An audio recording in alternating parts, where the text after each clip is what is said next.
Motor City, USA, Detroit, Michigan. Hello there. How are you? Hi, Bruce. Doing well. Good. Girlfriend bought a 1991 automobile with less than 500 miles on it, used. Boy, who sold it with only 500 miles on it? Why? Well, the gentleman that sold it to her said that it was in a minor fender bender, and this is during the war, and economic times were a little bad, and he said it's his wife's car, he doesn't want to sell it, but he needs the money. So she bought it anywhere from $1,000 to $1,500 below what they were selling new ones for. Yeah. And I figure you get the depreciation right there, and it was a good deal for everyone. Well, he said it didn't have a warranty at the time, but that you could buy one from the dealer. What do you mean it didn't have a warranty? It was a brand new automobile. Yeah, well, I didn't know what the background was, on the car. He said there was not a warranty on the automobile, though. Well, could you explain why that would be? No, I have no idea. Okay. This is my girlfriend now that bought the car, not me. Okay, she started having problems with the car, with the engine a little bit. She took it into the dealer, and the dealer said that there was a total restriction placed on the car, and that she couldn't buy a warranty on it. Why? Well, ended up doing a little searching with the corporation. It was a lease car by the auto manufacturer. The car was in an accident, and they totaled the vehicle. And the airbag deployed the whole bit. We have pictures. That was the minor fender bender? Exactly. So what we did was we did a little bit more searching, and we can't do anything with the car. Okay, we can't get the warranty. She would have never bought the car if it was represented factually. Well, okay. can I roll this back a little bit? Sure. Did this guy actually buy the car for his wife or whatever, and she totaled it, or okay, what happened? Or was this a total fabrication? Okay, he was the second owner. He bought it from a dealer that the manufacturer sold it to, whether it be scrap or whatever. He reconditioned the car and sold it, saying it was only a little fender bender. Okay, so he was the second owner. My girlfriend's the third owner. The first owner. What I'm trying to get to is he knew exactly what he was saying. Exactly. That he had purchased the car either as a wreck or knowing that it was a wreck. No, he never said that. No, I didn't say he said that, but he did know these things. Oh, definitely. He bought it wrecked like that, and he worked in the garage and fixed it up. So he committed fraud. Yeah, now, we don't know what to do from here, whether we should take him to small claims court, go for the max. She's got to get about $200 worth of engine work done on the car. I wouldn't do that. I'd go for a total killer deal. What about collectability? Well, I don't know that. Does he have any money? Well, he sure doesn't appear to look like he has much. So that's, if you get 15, knock it off the price of the car. If the car hasn't had any other problems, it seems like a good deal at that cost. Well, but the point is that, does he have the 1,500? Well, the 1,500 is a lot less than what. How much did she pay for the car? $7,000. Boy, see, guys, why don't you have a serious talk with him about the consequences of fraud? Well, actually, we really don't want to deal with the guy. We can't get a straight answer out of him. That's unfortunate. But someone's going to have to deal with him, either you or an intermediary. Well, small claims papers have already been filed. Well, in that case, that's what you've chosen to do. Go for it. All right. Do you have any advice or ideas how to present this? Because there really hasn't been a specific damage except for the engine. Sure, there's specific damage. A car that's been totally wrecked and restored does not have anything like the value of the same automobile with the same mileage that has not had that trauma. Right. Plus no warranty. Further, the warranty was. See, your girlfriend was really not very bright. Well, she wasn't. When somebody tells you there's no warranty in a car with 500 miles, that ought to light up some kind of a light. Yeah. Something must be going on here. It's very much out of the ordinary. Right. I don't think it requires a lot of brilliance to figure that out. Right. But she didn't. Okay. But the guy committed fraud. Clear fraud. You can prove that he bought a wreck. Right. Definitely. We've got all the documents. You can prove that. You can also, I don't know how you prove it that he didn't tell you that. He may say, I told him all this. And then it's our word against his. That becomes a little troublesome, too. But the point is that if it were me, the first shot I would take back to him, look, we feel like we get stuck, and we did. And we're going to file charges of fraud, which has not only civil but possible criminal penalties. Mm-hmm. Now, that's what you want to do. You say, well, this is him talking. I'll let you go for it. You realize, if nothing else, it's going to cost you a lot of money in legal to defend yourself. You'd be far better off take this car back at the price we paid for it and do what you want to do with it. I'd at least give him that proposal. Okay. If he doesn't follow through, then you go with a small claims action. I do wish you well, guy. Thanks, Bruce. Anytime something is way out of the norm, no guarantee, ask yourself, well, what makes this so different from a normal transaction? And generally speaking, you'll come up on the short end of a deal like that. Or so it seems to me, Bruce Williams, on Talknet. 1-800-743-8000.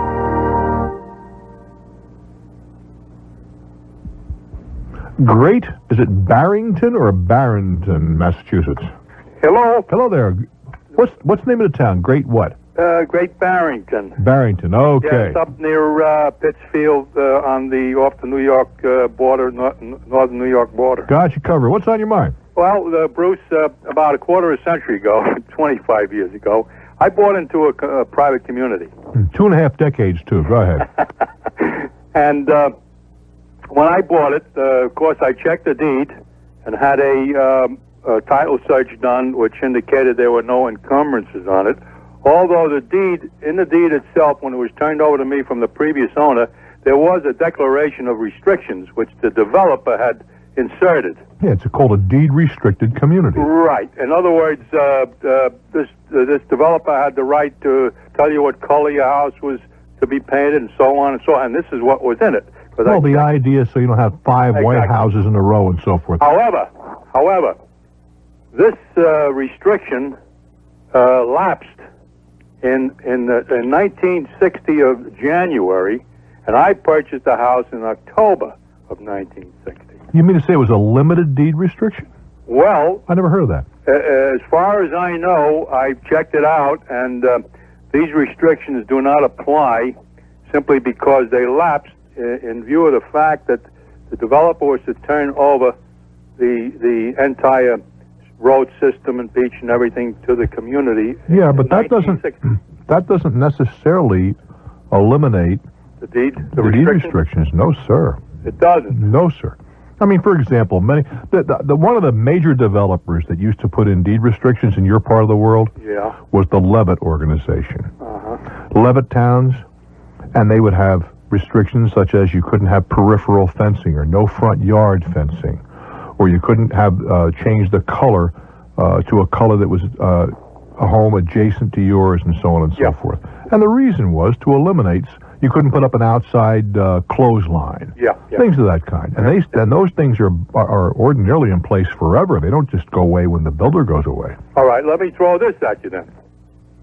In 1960, when I bought, previous to that, for several years before that date, the people who were under the restrictions I'm saying this in the event that I'm still covered. However, the people, the residents there, would not pay the developer his fee for the year. Has nothing to do with anything. I know, but they formed a voluntary organization. And it also has nothing to do with anything. It still has nothing to do with anything. If there are deed restrictions when you bought the property, they still apply. They are binding on heirs and assigns, unless removed, and ordinarily, to get them removed, it requires either everybody that's subject to these things to waive them, or an extraordinarily high percentage, unless they are not deed restrictions, but rather regulations passed by a homeowners association. Now, those are two entirely separate situations. All right. In the second, yes, regulations can be changed. Okay. But a deed restriction, no. Okay, then the people there decided to go voluntarily, and everybody paid voluntarily up until maybe about 1983. But that's an association. That has nothing to do with deed restrictions. Doesn't. No, sir. They are two separate and distinct situations. Well, actually, then, in 1883, the All right, I want you to hold on, but I want to be very concise when we get back. I'm Bruce Williams. We're talking.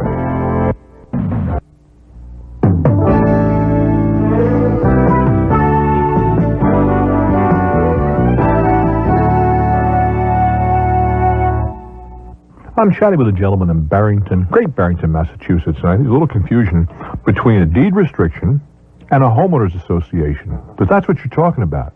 Yeah. Well, would the bylaws have anything? That's look, nothing. And I want you to get very clear in your mind. A homeowners association, you may be required to belong to. You may be bound by their bylaws, but they are fluid. They can be changed depending on how the original bylaws are written, all right? Yeah. Maybe by 2/3 vote, who knows what. Deed restrictions, on the other hand, are an entirely different thing. They are rules, for lack of a better term. Not laws. Well, they're not laws either. They're rules. No, wait a minute. Yeah. They are things that you have agreed to, not only for you, but for anybody else who ever owns that property. I see. If it says, let's take a very simple one, no in-ground pools on that property, that means forever. Mm-hmm. Unless everybody else, and again, it will tell you how they can be accepted. That's a deed restriction. That's an entirely different thing from having to live with homeowners' rules.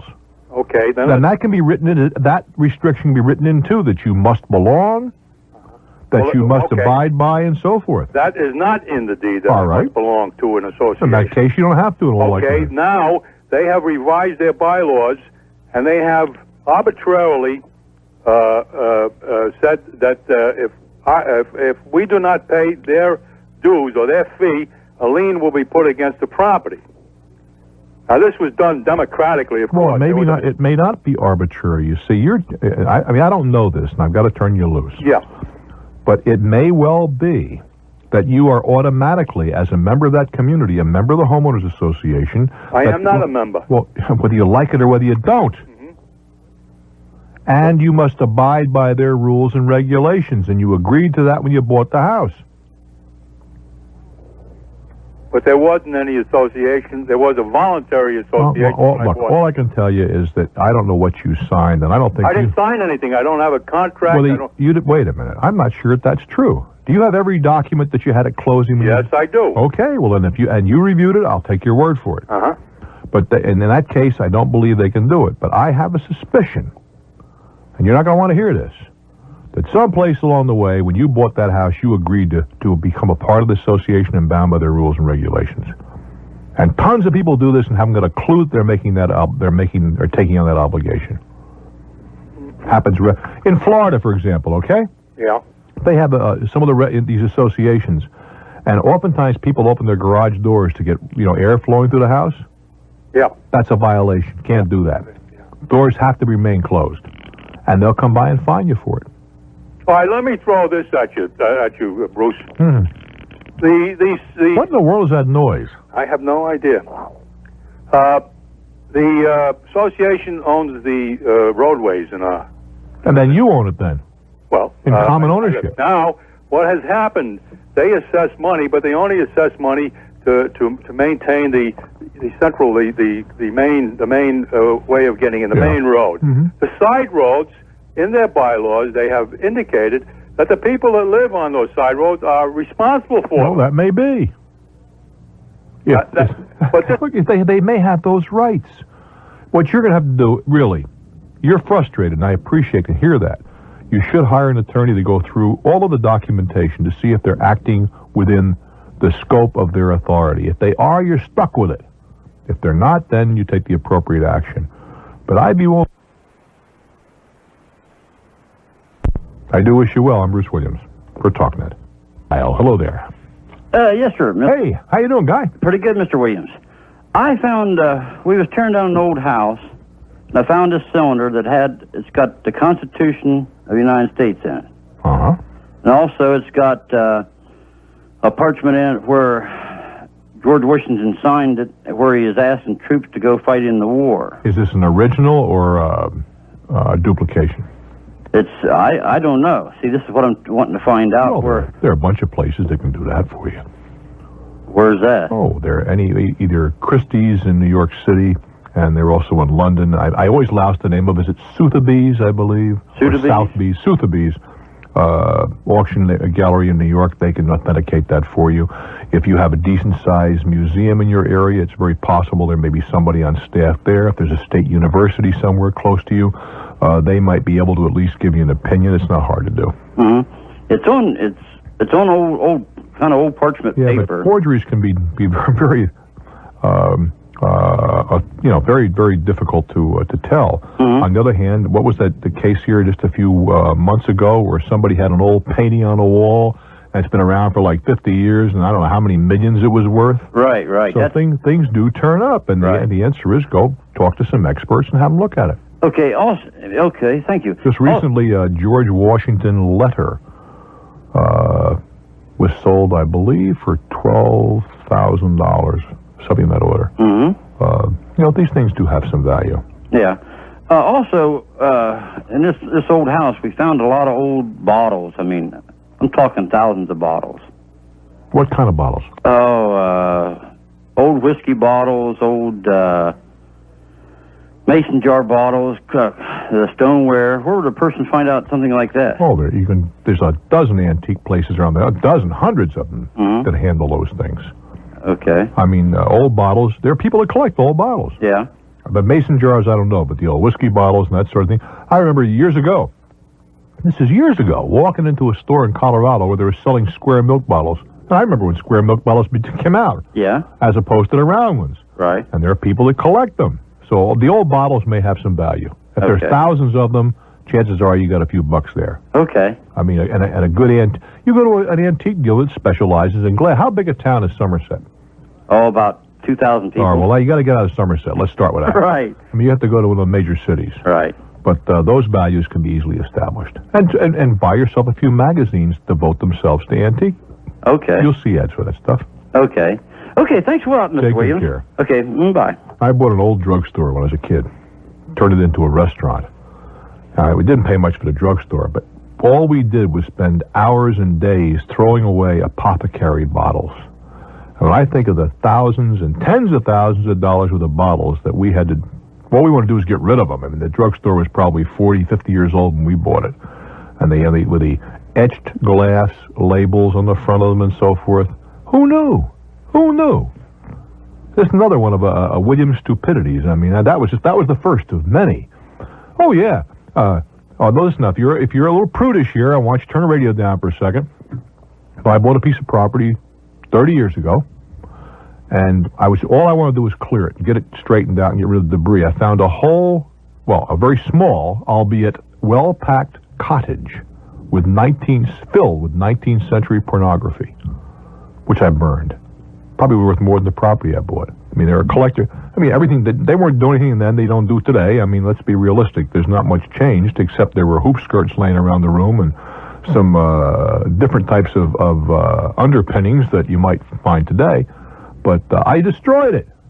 And I'm sure some people saying, good for you. On the other hand, it wasn't the smartest thing I did, but that's another program. And you're in your 20s. I mean, all you want to do is get the job done. I'm Bruce Williams. Stick around.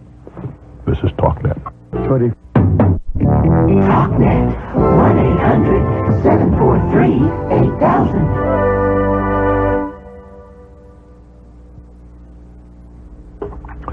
Mount Clemens, Michigan. Thank you for your patience.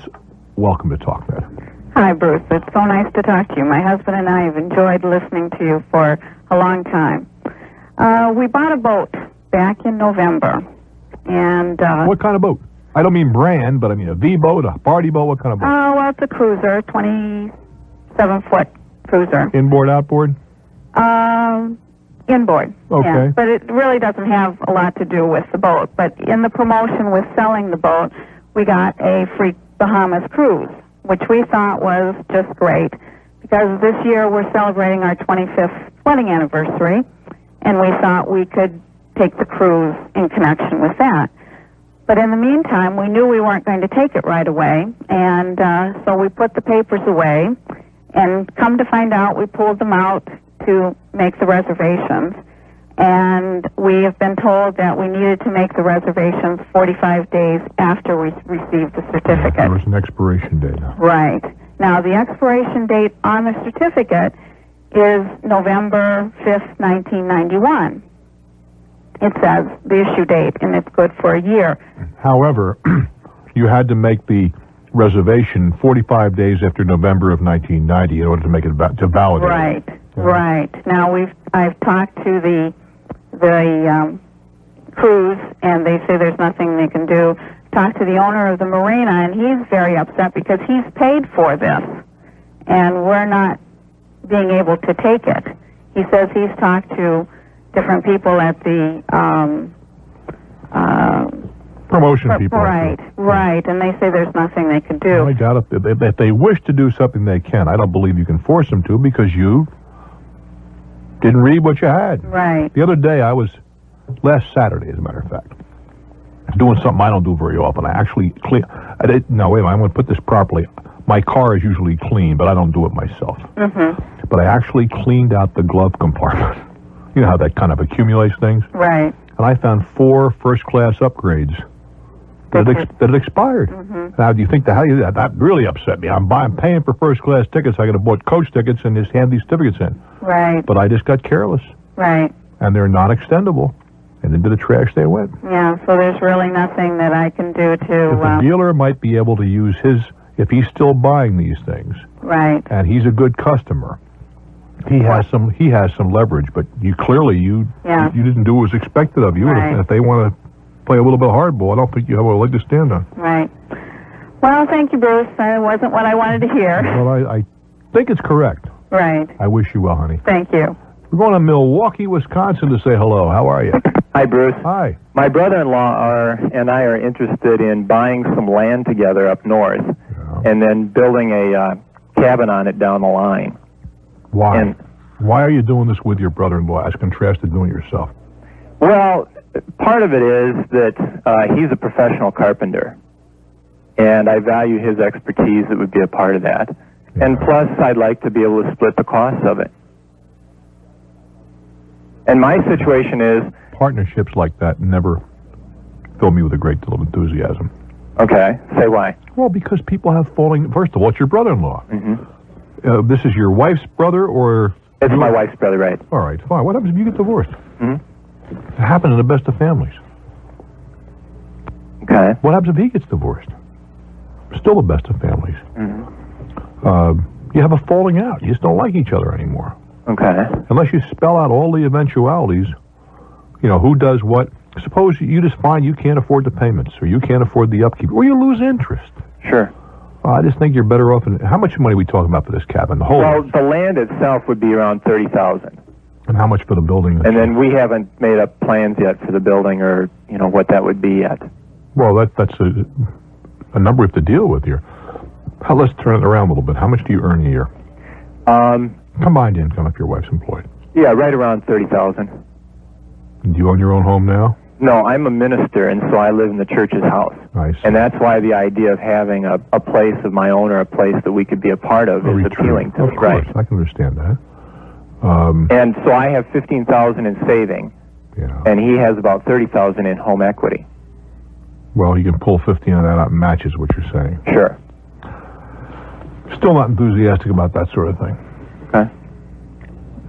Yeah, what are the tax advantages? I mean, if we did go into is there any way of doing it so that there's, we share tax advantages? Well, of course, if you're both on the deed, on a undivided interest, you each have 50% divided interest, then you'd each share whatever tax advantage there is.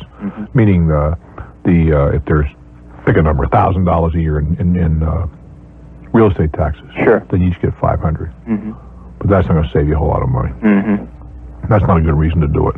So you think it's better off to try and go ahead and swing it ourselves? I really believe that, yeah. It just complicates. There's nothing wrong with leaning on his expertise, which I'm sure he'd be very happy to help you with. And then give him the use of the cabin for that or something? Yeah, indeed. There can be a number of quid pro quos.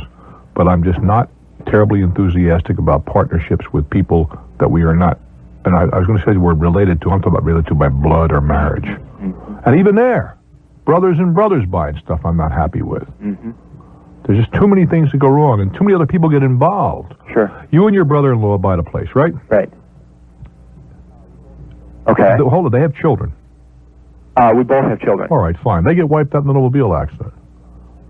Okay. Now we got, okay, now you got minor partners. that own half the property. Now, either someone has been appointed by the courts or their will is named somebody to handle the children's affairs, and maybe there's not enough money to carry their end and there's no market. What then? Okay. They're just, what you're saying? it's just fraught with all manner of there's more liabilities in my view than there are positives. Or let him buy the place and you stay on. You freeload a little bit. I don't mind that either. Okay. Hey, I appreciate your advice. I wish you well, guys. Thanks a lot. Louisville, hello there. Hello. Hi. I have come onto a unique situation that I don't know how to deal with. Talk to me. I get into one of these, you ever hear of coming into a landfall of money? Well, to a certain extent, I guess I have. Well, I think it'd be nice to from your lips to God's ears should happen to me. Hey, I wish I could have the money instead of what I have actually won. One of these random drawings, I won a semi-truck. You're kidding. No. Just a random drawing. How did that happen? Well, what was the it's purpose? the kind of a thing, my co-driver is one of these that enters every contest for a giveaway he can get his hands on. Right. And he, at this one particular truck stop, he suggested that I enter the random drawing for this truck. You didn't have to pay anything, you just put your name in. Put your name on a piece of paper and put it in a box. I got lucky. Now, I've been a company driver for approximately 7 years. I have often wanted to become an owner-operator. And now I have the chance to do it, but I'm not sure that I'm really going to be capable because being an owner-operator, I do not have the personal contacts to be able to keep that truck rolling. In other words, making it profitable. This is a brand new truck? Brand spanking new. How much is it worth? $135,000. You gotta be kidding. No, I'm not. Can it be sold? That I don't know yet. I have just been notified a couple days ago about it. I have not taken the delivery on the truck. I have 60 days to take delivery on the truck. There is no option to take cash in lieu of truck. Now, I had thought about one thing, trying to talk to my boss about, say, for him to buy the truck for the excise and the income tax, that amount of money, so it would be zero money out of my pocket. That would be my truck. He would handle all the freight that the truck would haul. I don't understand what's in it for him. Another truck on the road, plus more freight to move. Profit for his company. He would get the freight at his normal rates, and say a percentage of that then would go to me for the truck. Well, you just be leasing the truck to him. To a certain extent, yes. I mean, you're going to have a pretty good tax bite. You're going to have to come up with about $30,000 in taxes. Well, no, a little more than that. Quite a bit more. Well, Closer to about 60. No. Yeah. No. The federal excise tax on the truck. Oh. The state sales tax. You got to pay that too? Yes, for the state in which I reside. Right. Plus income tax for the suggested retail value of the truck. If you sell it, you have to pay it. You can only have to pay the income tax on what you sell it for. That's correct. As opposed to the suggested price. Right. Is the truck saleable? It must be. Yes, brand new. Well, that doesn't mean anything. There's a lot of brand new cars sitting around on dealers' lots they as can't far sell. As, you mean whether or not the party that is giving this truck away? No. The truck is conveyed to you. You don't register it, so you keep the certificate of origin, so it's a brand new vehicle, right? Right. And you want to make certain that it comes down to you that way. Okay. But can you sell the truck, and if so, what do you think you can get for it? If you don't know the answer to that, you ought to be finding that out in a rush. That's what I intend to do as soon as I get home. I'm going to be contacting several dealers. Indeed. But I think probably you'd be better off just selling the truck, paying the taxes, and counting your blessings, and doing something for the guy who suggested you enter the contest. Okay. I wouldn't get involved in this lease back routine. If your boss wants to buy it, that's fine. He may want to buy it. He may be looking for a bargain. You ought to talk to him about that. Okay. Tell him you're going to sell this thing, and if he's going to replace a rig, you might be the guy to talk to because you'll undercut what he would have to pay through an ordinary channel. I have no problem with that. But I don't think you want to get involved in this serious maneuvering things around like that. Okay. Congratulations. Thank you very much. It's a tough problem, but I wish I had it. Hey, I've often wanted to get in this situation, but now I don't know what to do. Well, I think you're going to do fine. Okay, thanks a Take lot. care, guy. I'm Bruce Williams. Stick around. Imagine that. $130,000 win, you're going to pay $60,000 in taxes. Whew! This is Talknet. Cedar Creek, Texas. Hello there. Welcome to my world. Hi, this is a thrill, I'll tell you. Well, aren't you sweet? What can we do for you? Well, I'm just calling for my husband, so I might not be able to answer all your questions. Okay. He collects militaria. Okay. Swords and guns and He's got a lot hats. of, Right. Nazi daggers. He really's got several of those. You know, the stuff from World War II. World War II has a fascination that's lasted almost 50 years. Yeah. I mean, they're still making movies about Nazi Germany and whatever and packing them in. You and can still get hold of the stuff, too. Oh, the stuff is, well, there's just legions of that stuff floating around and will be in your grandchildren's lifetime. If he could get the Civil War stuff, he'd be happy with that. Well, Civil War stuff is around in quantity, too. Yeah, that's what we hear. And Tons does of it. that. There's tons of that stuff around. But what I'm wondering is if he would like to do this more than a hobby. Mm-hmm.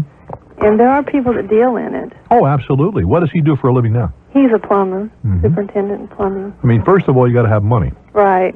for inventory. That's what I keep telling. But there is an active market. You mentioned the Civil War. I remember a company that is no longer in existence, but they could have outfitted both the blue and the gray. They had so much stuff. I've heard there's warehouses of that stuff. Absolutely, you can still buy brand new Confederate or Union uniforms, brand new, never been worn, still around. I know, it's incredible. And, there's just a lot of that stuff around, but there is a great deal of interest as well. But it's not the kind of thing you go into lightly, and you don't go in lightly capitalized, and you must have a ton of contacts.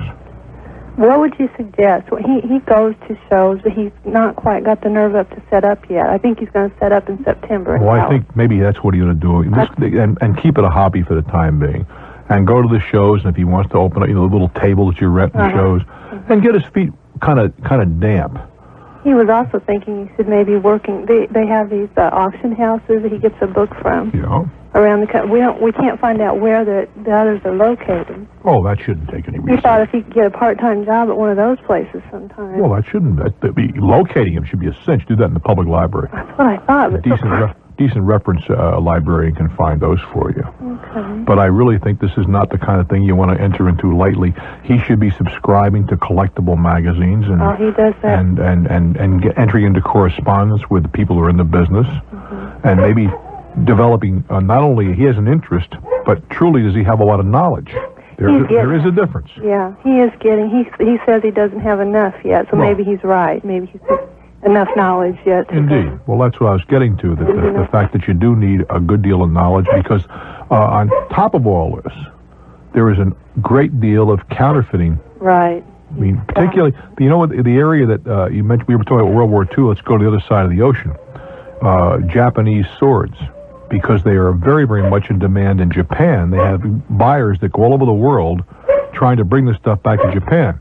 These folks are very knowledgeable because there are tons and tons of supposedly authentic Sumari swords and that kind of stuff, Sumari, that are nothing more than clever forgeries. He's got the one that's authentic. Okay, well, you see that's what I'm getting at. You got to know your stuff. I'd keep it at the hobby level and let them continue to learn. I'm Bruce Williams. Good hour, kids. Let's try some. Someone to count on, a friend you can turn to, someone to share with, because that's what friends do. Someone to listen, Talknet, someone who cares. Well, hello there. Hey, I am delighted and otherwise pleased. I am indeed that you are here. I'm Bruce Williams. Welcome. Welcome to my world. Welcome to Talknet. We talk to you, with and about you and your life, your hopes, your ambitions, and yes, on occasion, just on occasion, we help spin a dream. I'm Bruce for Talknet. My telephone number is 800-743-8000, 800-743-8000. I'd love to hear from you. Rochester, New York, you are on the top of the list. Hello. Hi, Bruce. I started a software company about a year ago in my basement while carrying another job. And I've been advertising in the back of various software magazines for the product. and I've been offering Visa MasterCard services. Ain't easy, huh? It ain't easy. And what I did was I went down to one of a friend of mine who owns a newsstand. Yeah. And I enlisted his services. Enlisted his... You have a nice way of putting things. What you did was you asked him to open... Did he have an account already? Yeah, he sure did. And you wanted to use his account to charge your stuff. That's right. That's a no-no. On whose part? On both of your parts. They can take his away from him. What's the liability on my part? They already did, by the way. Okay, that's the reason I called, is because today, somehow they found out that I was doing this. Yeah. I mean, somehow, easily. Somebody complained. What product do you sell? It's a... software, you said? Yes, software. Well, somebody probably put the matter into contest. One of your sales. Is that not true? No, nobody has ever had a problem with our software. But nobody ever had a beef with you? Is that what I'm suggesting? That somebody may have had a beef with you? Nobody has ever had a beef because we've never given them a problem. Well, nobody's ever returned merchandise and asked for credit. Yeah, they have. Or nobody's ever. What is the name of? I don't now. Make up a name. Okay. For the newsstand. Okay. Nobody's ever called up and said, "I never charged anything from a newsstand." Nobody has ever called. No, not you. Called. Or him. No, or not him. They would call. Come on, man. They'd call up the credit card company. Yeah. So I never bought anything from the XYZ newsstand. Yeah. Well, I guess that does make sense. Oh, that's how they got. But the thing is that this is New York, all right? Most of our sales are not in New York. I think we've had one sale in New York. Well, that's even bigger reason. All right. I guess I look at that and I say, well, that's pretty obvious now that you mention it. So what kind of trouble can I get into? Well, you can't get any very serious trouble. There's no serious trouble. The news guy's liable to lose his account, though. Yeah, he is. He's got one more week. Yeah. Well, that's trouble enough. You caused a guy a lot of grief. Yeah, I know. He'll be able to get another account, though. Probably. Maybe he will, maybe he won't. Yeah. Okay. You see, most issuers of Visa and Master, you realize that Visa and MasterCard don't issue any credit. Are you aware of that? No, I'm not. They license others to issue and issue credit. Okay. Interbank is the one corporation, I've forgotten the other. They license credit unions, savings and loans, commercial banks, and others to issue Visa and MasterCards. Gotcha. Okay. The issuers do not like to issue any kind of a card to a mail-order merchant. Why? Because the returns are incredibly high. The chargebacks are very high. And as a consequence, when they do issue them, sometimes they'll charge $1 per transaction plus as much as 5 to 20% of the action, depending upon what your Is that right? Oh yeah. 5 to 20? Yeah, because you start selling Zingle knives that they dice them, they slice them, they do tomato cans, they'll cut through the bulldozer's blade, right? Yeah. Well, 50% of that crap comes back. Yeah. And people put it in contest. Well, you say, yeah, but it costs money when those things go into contest, as contrasted with the local shoe store where he gets one thing in contest every 2 years. Yeah. Well, they don't want that business. So unless you have an enormous amount of volume and some banking connections, you're not going to get one for a mail-order house. Okay. Now, there's a way around that. Open a retail store. Open a storefront. No, I didn't say a front. Open a retail store. Okay. Where people come in and come out, and you get and you can do phone business as well. Then you're legit.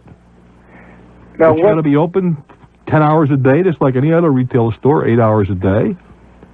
Well, what if I were to advertise under this guy's name? And what am I got through telling you? They do not want you, and when they catch you, they're going to get rid of you. For the reasons that I've described to you, and you say, well, not me. Yeah, but in general, mail order has mail order with Visa and MasterCards and others has a tremendous amount of dissatisfaction. And it's not all legitimate dissatisfaction. Let's agree with that. Okay. But the fact is, that's what they have fulfillment houses about. Instead of doing your own fulfillment, turn it over to fulfillment house. Yeah. And we say, yeah. What you know what I'm talking about? No, I don't know. Then why? Let me ask you a serious question. Okay. Why would you say yeah when you haven't a clue what I'm talking about? Well, I'm 75% certain. What is a fulfillment house? Go with the 25 points. Tell me. All right. It's It's a reseller. No, it's not. All right, what is it? It's a company that has 800 numbers. They answer the phone. They type up the labels. They do everything, handle the merchandise, ship it out, put it on their account, and send you the net amount. All right. They do everything, and they charge a good deal of money for that. When you hear advertisements and you see them on television for mail-order stuff, 90% or more is done by fulfillment houses. Okay, I've called one of those guys up, and they do charge a fortune. Well, of course they do, because there's expenses involved. They probably want $5,000 just to say hello to you for a startup fee.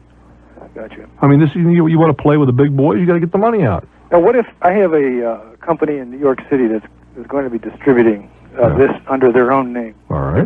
They're going to call it a different name. Under their label, fine. Under their label. Yeah. But the thing that I would want to broach the manager of the company on is maybe he would like to be my fulfillment house. Well, first of all, he's probably not prepared to do that. Secondly, it's very difficult to audit a guy like that. Look, you want to be a businessman? Yep. Be one. Well, it's going to be hard to be in business without Visa MasterCard. Well, then be one, as I said. Yeah. Be one. Yeah, gotcha. Use the appropriate facilities. Don't try to short-circuit it by using the newsstand. That's kid stuff. But, when we talk about a retail or a genuine store, right? This product does not have any appeal to the general public. Well, then that's why I suggested to you use a fulfillment house. And you've got to package enough profit into your operation to pay the freight. Yeah.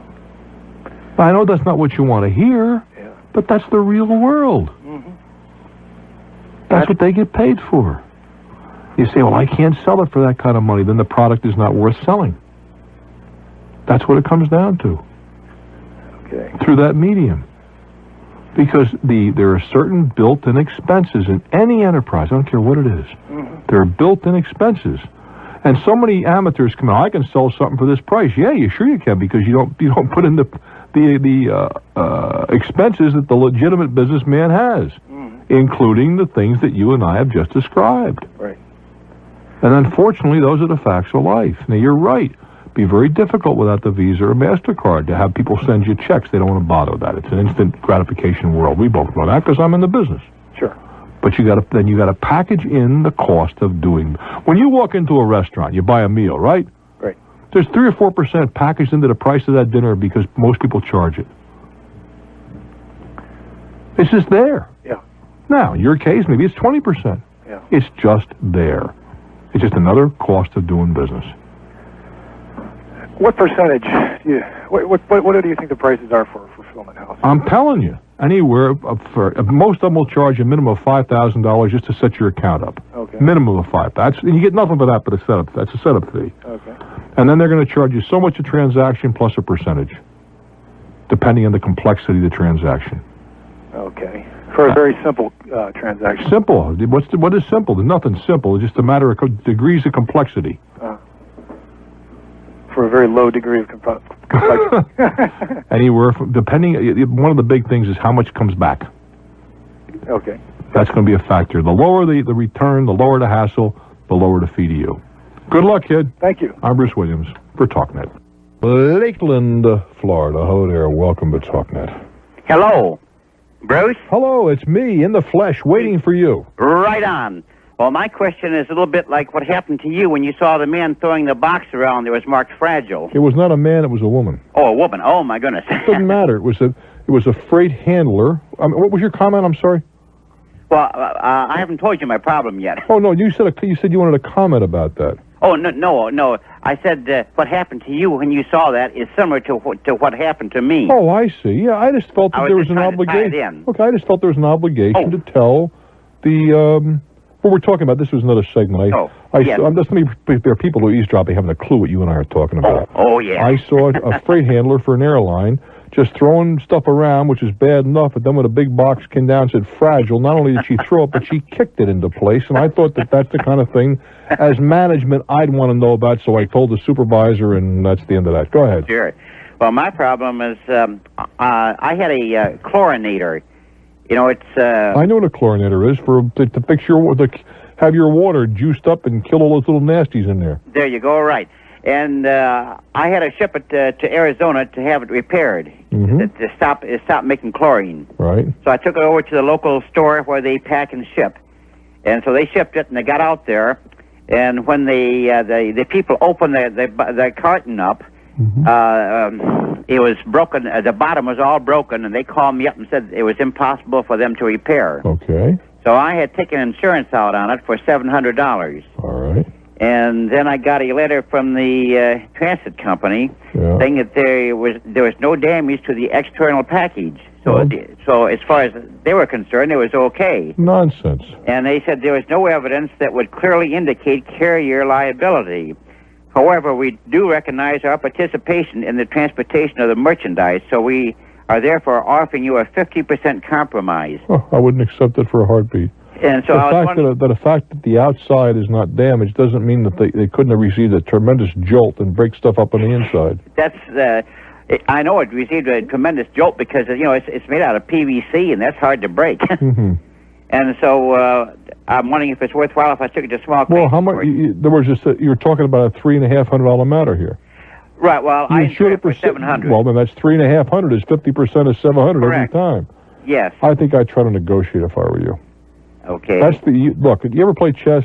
Yeah. Well, no, I played checkers. Well, there's a gambit. There's an opening gambit. They made theirs. Now you have to come back with a counteroffer. Okay. I can appreciate what you're saying, and I really don't want to be a hardtail, but 700 is my number. But I'll tell you what, I'll take 650 or 6 and see where you go from there. I see. Okay. I mean, this is almost everything is negotiable. Don't fly off the handle. So they sent a check to the local company here. Well, they can't. You have no claim. You understand that? What do you mean? I have no claim. You have no claim because you didn't ship it. The pack and ship place shipped it. Oh yes. The claim is made by them, not by you, which is one good reason why I have things packaged by those people, but then I do the shipping myself. Under my number, because then I have the claim, not them. It's just a fine point, but a very important one. I got to turn you loose, Tiger. Good luck. The people who shipped it, they said they assume no liability for the customer to the extent of the carrier. Don't you understand what I just got through saying to you? Have them package it, but then ship it under your name, your number, independently. Then you make the claim directly. Otherwise, you have no claim. If that packaging and shipping company went bankrupt, you're out completely. I see. You're out of the loop. Oh, okay. I wish you well, Guy. I'm Bruce Williams. Stick around. This is Talknet. Talknet. 1-800-743-8000. Columbia, South Carolina. Your turn. Hello. Bruce, how you doing? I'm doing well, thank you. Good. First time caller to your program. Like to say how much I enjoy it. Well, thank you. You talk about a segue from your last commercial break. I had recently devised a product that would revolutionize the way a national survey company could more accurately tally and presenting my idea to the company. You know what I think about those companies. Yes, I do. Well, what I did is I made detailed sketches and fully outlined the product's concept and use under a signed document stating that the information will be kept confidential. I then decided not to use the Invention Corporation and was looking for another avenue to take. I contacted a patent attorney. That was too expensive. I thought of somehow producing the device on my own, but I couldn't even afford to have a prototype manufactured. Yeah.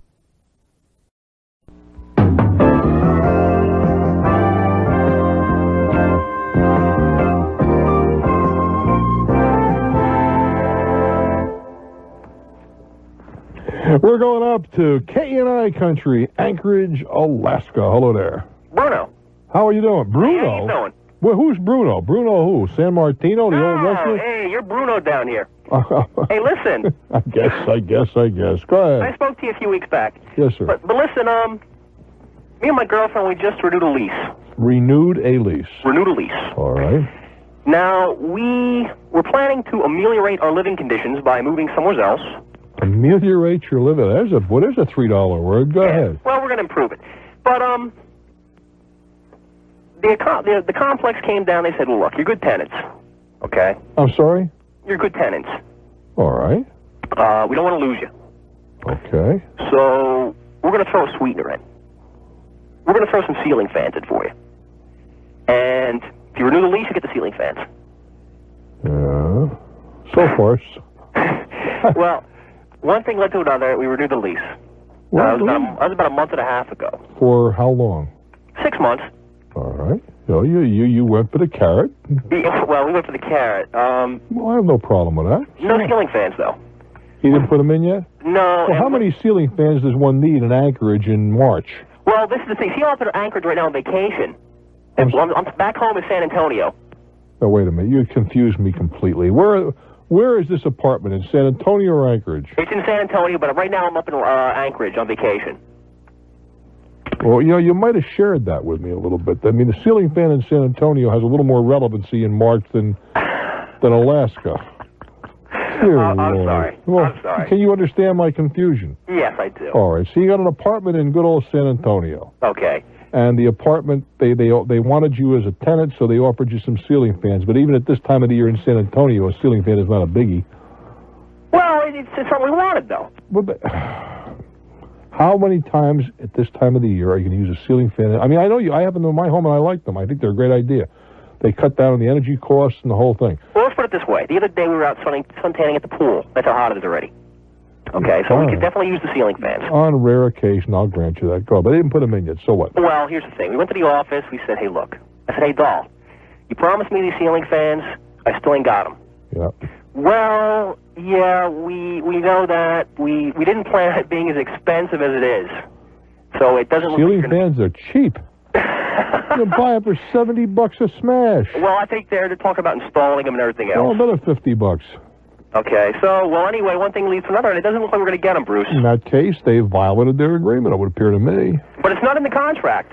Well, that was your foolishness. I almost used another word. You just took this on a handshake? Well, haven't you ever heard of a verbal agreement? I'm involved in many verbal agreements. A verbal agreement is as good as those parties that make the verbal agreement. Okay, well, and if they're sour, then that doesn't mean a thing. Well, they sent us an order form. Okay, it was a few things involved here. They said ceiling fans, or another thing was come in and have your apartment cleaned up. And all I want to know is, do you have something in writing to substantiate what you're telling me? Yes, I do. Okay, in that case, then you got something to hang your hat on. Let me go back a little bit. I don't mean to imply that a verbal contract isn't binding, because it is, except in real matters, meaning real estate matters. Okay. However, they are far more difficult to demonstrate. It's who's credible. Okay.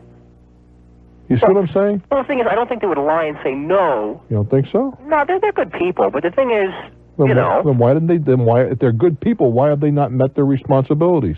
Well, I'm going to take it for a word and say it's a little more than they expected. So what? Well, the thing is, I think they promised a few people ceiling fans. Well, I have to say again, so what? Okay, I hear you. So they made a deal. Have you not made bad deals in your career? I made a ton of them. You're right. You're absolutely right. So, but here's the thing. Okay, you're right. You're absolutely right. The thing is, they didn't meet their end of the bargain, and we want to move out. Well, then what you can try to do is prove to somebody, if they make an issue out of it, that they didn't. Now, you mentioned you have something in writing. What is it? Okay, well, they sent us a form, okay? Yeah. It said, hey, congratulations, you renewed your lease, and now you're entitled to one of the following. Check the box. Okay? Well, we checked the box for the ceiling fans. All right. Okay, and we sent that back into the office. Was there anything in terms of a time frame on that? It's not in writing, but we had assumed... You can assume that the moon is made out of some kind of Roquefort cheese. Is there anything in writing on there? No. I'm on their side for the moment, okay? I'm sitting behind a desk. Okay. What's your first name? It's Rob. Rob, you're going to get a ceiling fan. By July 1, it's going to be in. Don't worry. When the heating season gets here, you're going to have a fan. Your turn. Okay. Fine. I'm asking, you see what I'm saying? Yeah, I do. I think you have a tough time breaking your lease on that basis. I'm not going to tell you couldn't do it, Rob. Okay. But if tenants are hard to find, and apparently they are because they're making concessions, and they're going to fight to keep tenants. Okay. And if I were you, why do you want out of the lease so badly at this point? Okay, at this point, we have found another apartment, which is beautiful. Bruce, it's beautiful. Okay. It's only another $75 a month, but they got cables free. Okay, it'll be there in 3-4 months. Okay, so you say stick around? Absolutely. But I got to ask you a more important question. Hey, go. Look, I like to vacation, you know that. Sure. And I love Alaska. But Alaska and vacation and winter don't compute. Well, the thing is, my best friend's up here. Okay. I thought you were living with your best friend. No, that's my girlfriend. Oh, well, I got you. No. Oh, my goodness. I hope for your sake that she's out doing something else in San Antonio and not eavesdropping in this conversation. Well, our relationship's been through many tribulations. You may as well stay in Alaska. Well, the thing is, you said I called you a few weeks ago about the $20,000 I inherited in the common law marriage. Yeah. Oh, you got through twice, you rascal. I remember. You were the guy who was going to move out instantly because you got $20,000 in there and the relationship was waning. Now what happened? You're back together again? We're back together. She's been good to me. What I did is I paid off her credit card and her car for her. Oh, you're a nice guy. You got the $20,000 though, huh? Yeah, I did. And now I'm vacationing up with my best friend. Uh-huh. And as a matter of fact, Bruce... You're going to go to the Iditarod? Excuse me? There's a big dog sled race up there right now. Oh, I have nothing to do with that. Oh, okay. Go ahead. But, a lot of my friends are ex-military, like myself. Yeah. Okay, this is almost like a second question, but it'll be real quick. Go ahead. We have always wondered about a benefit that we're entitled to, which is a VA home mortgage loan. Yeah, what about it? How do we go about doing that? Just apply. But to who? To a lender. Okay, so if I go and I see a house I want. Yeah. Okay, let's say... You go down to the bank or the savings and loan and say, do you issue VA guaranteed mortgages? And if they do, they will help you right along the way. Okay. No big deal. It's that simple? It's that simple. Not every lender issues VA guaranteed mortgages, but there's a ton of them that do. Okay. Are you ex-military? As a matter of fact, yeah, I had a blue suit. Did you... I was stationed in San Antonio, among other places. That's right. At Lackland, at Kelly, and at Brooks. Oh, right. You can't beat that. Yeah, I hit all three of them. Well, did you ever use that loan? Yes, I did. When I was a sophomore in college, I bought my first home under the VA. And was there any problem doing it? Well, man, I mean, this is, the aircraft we had were pterodactyls. We had kind of little bits in their mouths, and I don't know how to... and the interest rate was 4.5% at that time, give you an idea. Okay. But I know I had no trouble with ever getting a VA loan. I was no money down and no problem. But, I mean, that was my first home years ago. Well, you see, because I had come into some money, I was thinking about maybe buying something. Me and my woman were probably getting married pretty soon. What a nasty idea. I think it's a great idea. I suggested that to you the last time we talked. I don't think you did. I certainly did. I said either leave her or marry her, but this business of just stringing her along, I think that's unkind. But I got to turn you loose, Tiger. What were you Air Force type too? No, I was a Marine. Uh-oh, a few, the proud, the few, and all that good stuff. Bruno, it was a delight talking to you. It was my pleasure. I'm Bruce Williams. We both had a blue uniform of sorts. This is Talknet. Hi, the gentleman from Waynesboro, Virginia, wants to comment a little bit about our shipping problem. Hello there. Hi, Bruce. I never thought I'd get a chance to call you, but I think I have an opportunity to offer just a little bit of expertise for you. Well, I am delighted you called and took the time. What's on your mind? A couple callers ago, you were talking to a gentleman about packaging.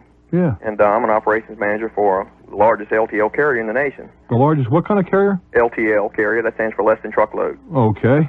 And basically, what you told him wasn't correct in the fact that packaging requirements are set forth in the National Motor Freight Classification. I don't know if you remember a caller about a... That wasn't what I discussed. I never mentioned packaging. What I was talking about was his relationship between the shipper. When you go to one of these companies that do packaging and then they use FedEx or UPS or your company or anybody else, if there's a claim, the claim has to be filed by them because they become the shipper, not you. And if they go out of business, you're stuck because you had no relationship with the shipper. But doesn't that also have to determine? I mean, not necessarily the case if it's if the shipment is shipped FOB origin, which means it's free on board origin, which means that the merchandise belongs to the consignee at the time of pickup, then the consignee does have to file the claim, and they have to file it with the carrier. Well, then on the occasions that I have used these people, and I still use them to package, I'm just telling you what my experience has been, and I've had a number of callers, for example, I have a Federal Express number, and I insist that it be shipped under my number, not under theirs. Therefore, the relationship with Federal Express is between me and Federal Express, or my company, as contrasted with them, because what has happened on occasion is people have gone down to one of these outfits, and for whatever reason, the company closes. And the shipper then says, we have no relationship with you. We had it with them in their history. And you're out in the cold. I wasn't at all talking about the way things are packaged or whatever. I'm talking about contractual relationships between. Didn't this package he had, though, didn't he file a claim with the carrier and the carrier declined the claim? Well, no. What happened was he filed a claim. He didn't file. The shipper, meaning the, packaging, we're going to make up a name, Packaging and Letters Incorporated. They filed the claim. And then the carrier said, well, there was no external damage, but we realized we were in the chain there, so we'll give you a 50%. Okay, that's what I was going to comment on right there. Now but you understand, the reason I made the point, I never thought about the other issue until I got involved in it one time. Mm-hmm. And I'm currently involved where someone had shipped some stuff to us, through a regular carrier, but they had it packaged at one of these outfits, and everything has to be done through them. The shipper will not recognize that they have any interest in the matter, you see, because it was shipped through one of these packaging companies that are ubiquitous in shopping centers. And as I say, I use them to package, but then I become the shipper, so that any problem I might have with you, for example, will be between you and me, not them and you. I see. Well, as a matter of information, if you'd like to know, basically speaking, if you would ship a crate load of dishes, right, and you ship them in a good strong crate, but inside the dishes were just laying on top of each other, right, that even though the outside crate may withstand a lot of bumps and bruises and so forth, the internal packaging isn't correct. Sure. And therefore, the carrier wouldn't accept any liability based on the. Yeah, they want to come out. I had a package shipped to me as a present from one of the major corporations in the world. All right, and the outside didn't have a mark on it, and it was packaged up like a storm indoors. It was a custom-made piece, and yet it was smashed inside. And they just said, hold everything. The shipper said, hold everything. We want to come out and inspect it. And that's understandable. They want to see how it was packaged inside the piece, because they had no control over it, nor could they see what was going on inside that piece. Well, just as just a concern for anybody out there, that's going to ship and so forth. Make sure everything's packaged well inside. A lot of times, there's also a statute of limitations. You only have 15 days to report a concealed damage or shortage. Is that true even in a holiday period? Well, it's 15 working days. Well, how about a guy that ships something on December 1st that clearly a lot of folks don't open until Christmas? Would that 15 days then still be a factor? Yes, sir. It really would, huh? Yes, sir. 15 working days you have to claim that. See, they figure you ought to be able to open your packages up within 15 days. Well, as I said, though, you're absolutely right about that. But how about under those, for example, you buy stuff, and most stores have a 10-day refund period, but not at Christmas, because they realize that the person who gets the gift wouldn't know it doesn't fit, isn't appropriate or whatever until December 25. Well, I'm speaking mainly of shortages and damages. So am I. But if you... If I get a package from you for Christmas, right? I'm the kind of guy who wouldn't open it till Christmas Eve. He put a gun to my head. That's me. When I was in Korea a million years ago, everybody else opened their stuff as it came. Not me, baby. I had every Christmas present there till Christmas morning. Now, under those conditions, would you still hold somebody to I'm just curious. Would you hold somebody to the 14 days? Yeah, unfortunately, it's not a individual carrier's rule. It's an ICC law. But you can honor a claim if you choose to. Well, yeah, it's true, but most corporations and so forth have to pretty much stick by their policies and so forth, because they figure if they got to make one exception, they've got to make a bunch. I'm not saying that's right, but that's what they usually do. I'd agree with that. I think rules are made to be broken, but that's another story. But you made an interesting point, and it's one that people should keep in mind. 2 points, really. Open it up right away, regardless of any sentimentality that may exist. Make the claim in a very prompt fashion and package it properly to begin with. And don't move it. 3 points. Yeah, because if you move it yourself, then they're going to say, hey, who's to say you didn't damage it when you moved it? Exactly. Hey, I appreciate your call. Yes, sir. Thank you. All right, Kai. I'm Bruce Williams. We'll get caught up a little piece of business and onward and upward on Talknet. Talknet. 1-800-743-8000. We go now to the land of Mickey, Minnie, and the two Toms. Tom Kennington, Tom Darren, those major executive type rascals they are. Orlando, Florida. Hello. Hi, Bruce. Love your show. I'm an independent manufacturer's rep that travels the state of Florida servicing the food service industry. And I was in Fort Lauderdale last Thursday and was taking out a client to dinner. Go ahead. Yeah, I was taking out a client to dinner, and I went to one of the famous seafood restaurants on 17th Street Causeway. Well, don't knock it down too thoroughly here. Okay, you went out for dinner, and you sprung for the big dinner, the big bucks. I got you. Okay, and there's an independent contractor who's handling the parking system at the restaurant, and just as I turned away from the car, they gave me a ticket stub as a claim check, and I heard some screeching, and bingo, my van has been smashed into a palm tree. Well, if you got to hit something, I always say hit a palm tree. And now, of course, I insisted on a police report, which I got, and they're giving me a hard time trying to get anything out of them. Why are they giving you a hard time? Well, I asked for their insurance company's name. Well, why would you do that? You don't need your insurance company's name. Well, what do I do? You file against... You don't have any claim on the insurance company. You file against the people that damaged your car. Now, Okay. You contact them. You say, these are the damages to my car. If they say, I'm sorry, we're not responsible, which is probably what they're going to tell you. No, they have admitted that it's their fault. That doesn't mean they're going to pay you, admitting it's your fault. Mm-hmm. There's a big difference. I mean, frequently you'll see this, whether it means anything is another matter, a disclaimer. We're not responsible unless a meteor falls, and only at high noon. Now, whether that's legitimate disclaimer is another story. But your action is not against their insurance company, it's against them. Okay. And what you do is you contact them. And you contact them in writing and say, the facts are as follows. Okay, My damages are as follows. If they ignore that, then you got to sue them. Okay, I've gone a step further, and they have agreed to pay up to a couple of $100 for the damage. How much damage was done to your car? I got two independent estimates, and one of them comes in at $750, another one at $950. Right. Do you have collision insurance on your car? Yes. How much deductible? $500. Oh, well, okay, so but why you're not going to use them? Go ahead. How much have they agreed to pay you? A couple of $100.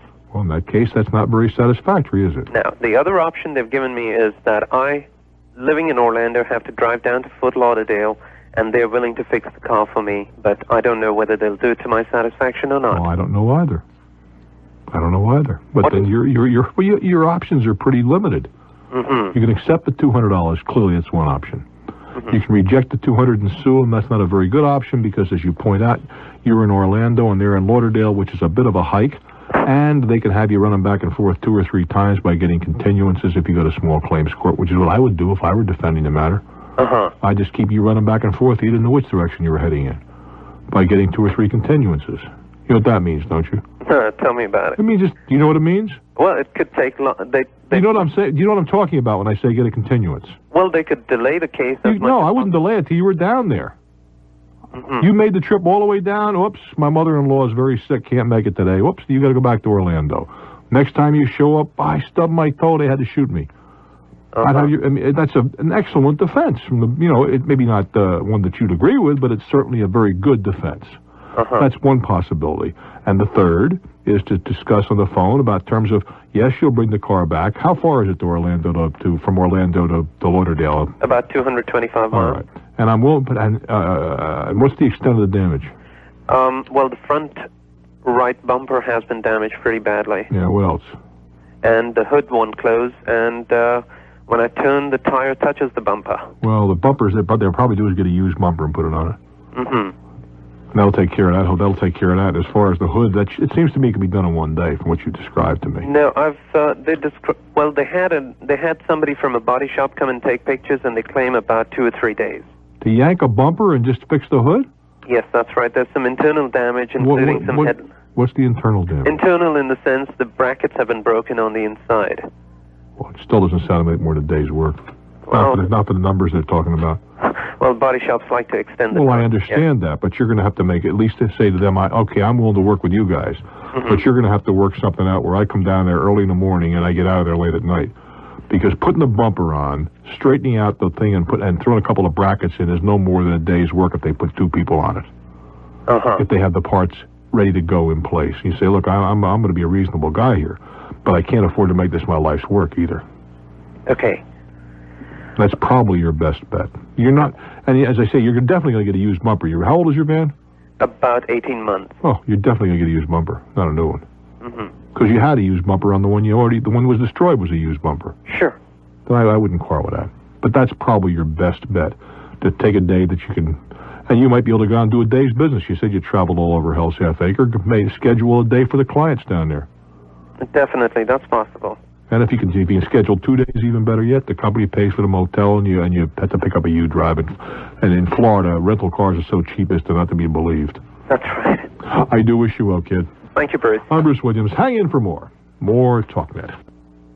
As I live and breathe, Bakersfield, California. Spent the weekend with you guys. You sure did. In fact, you had dinner with me. And you said you never...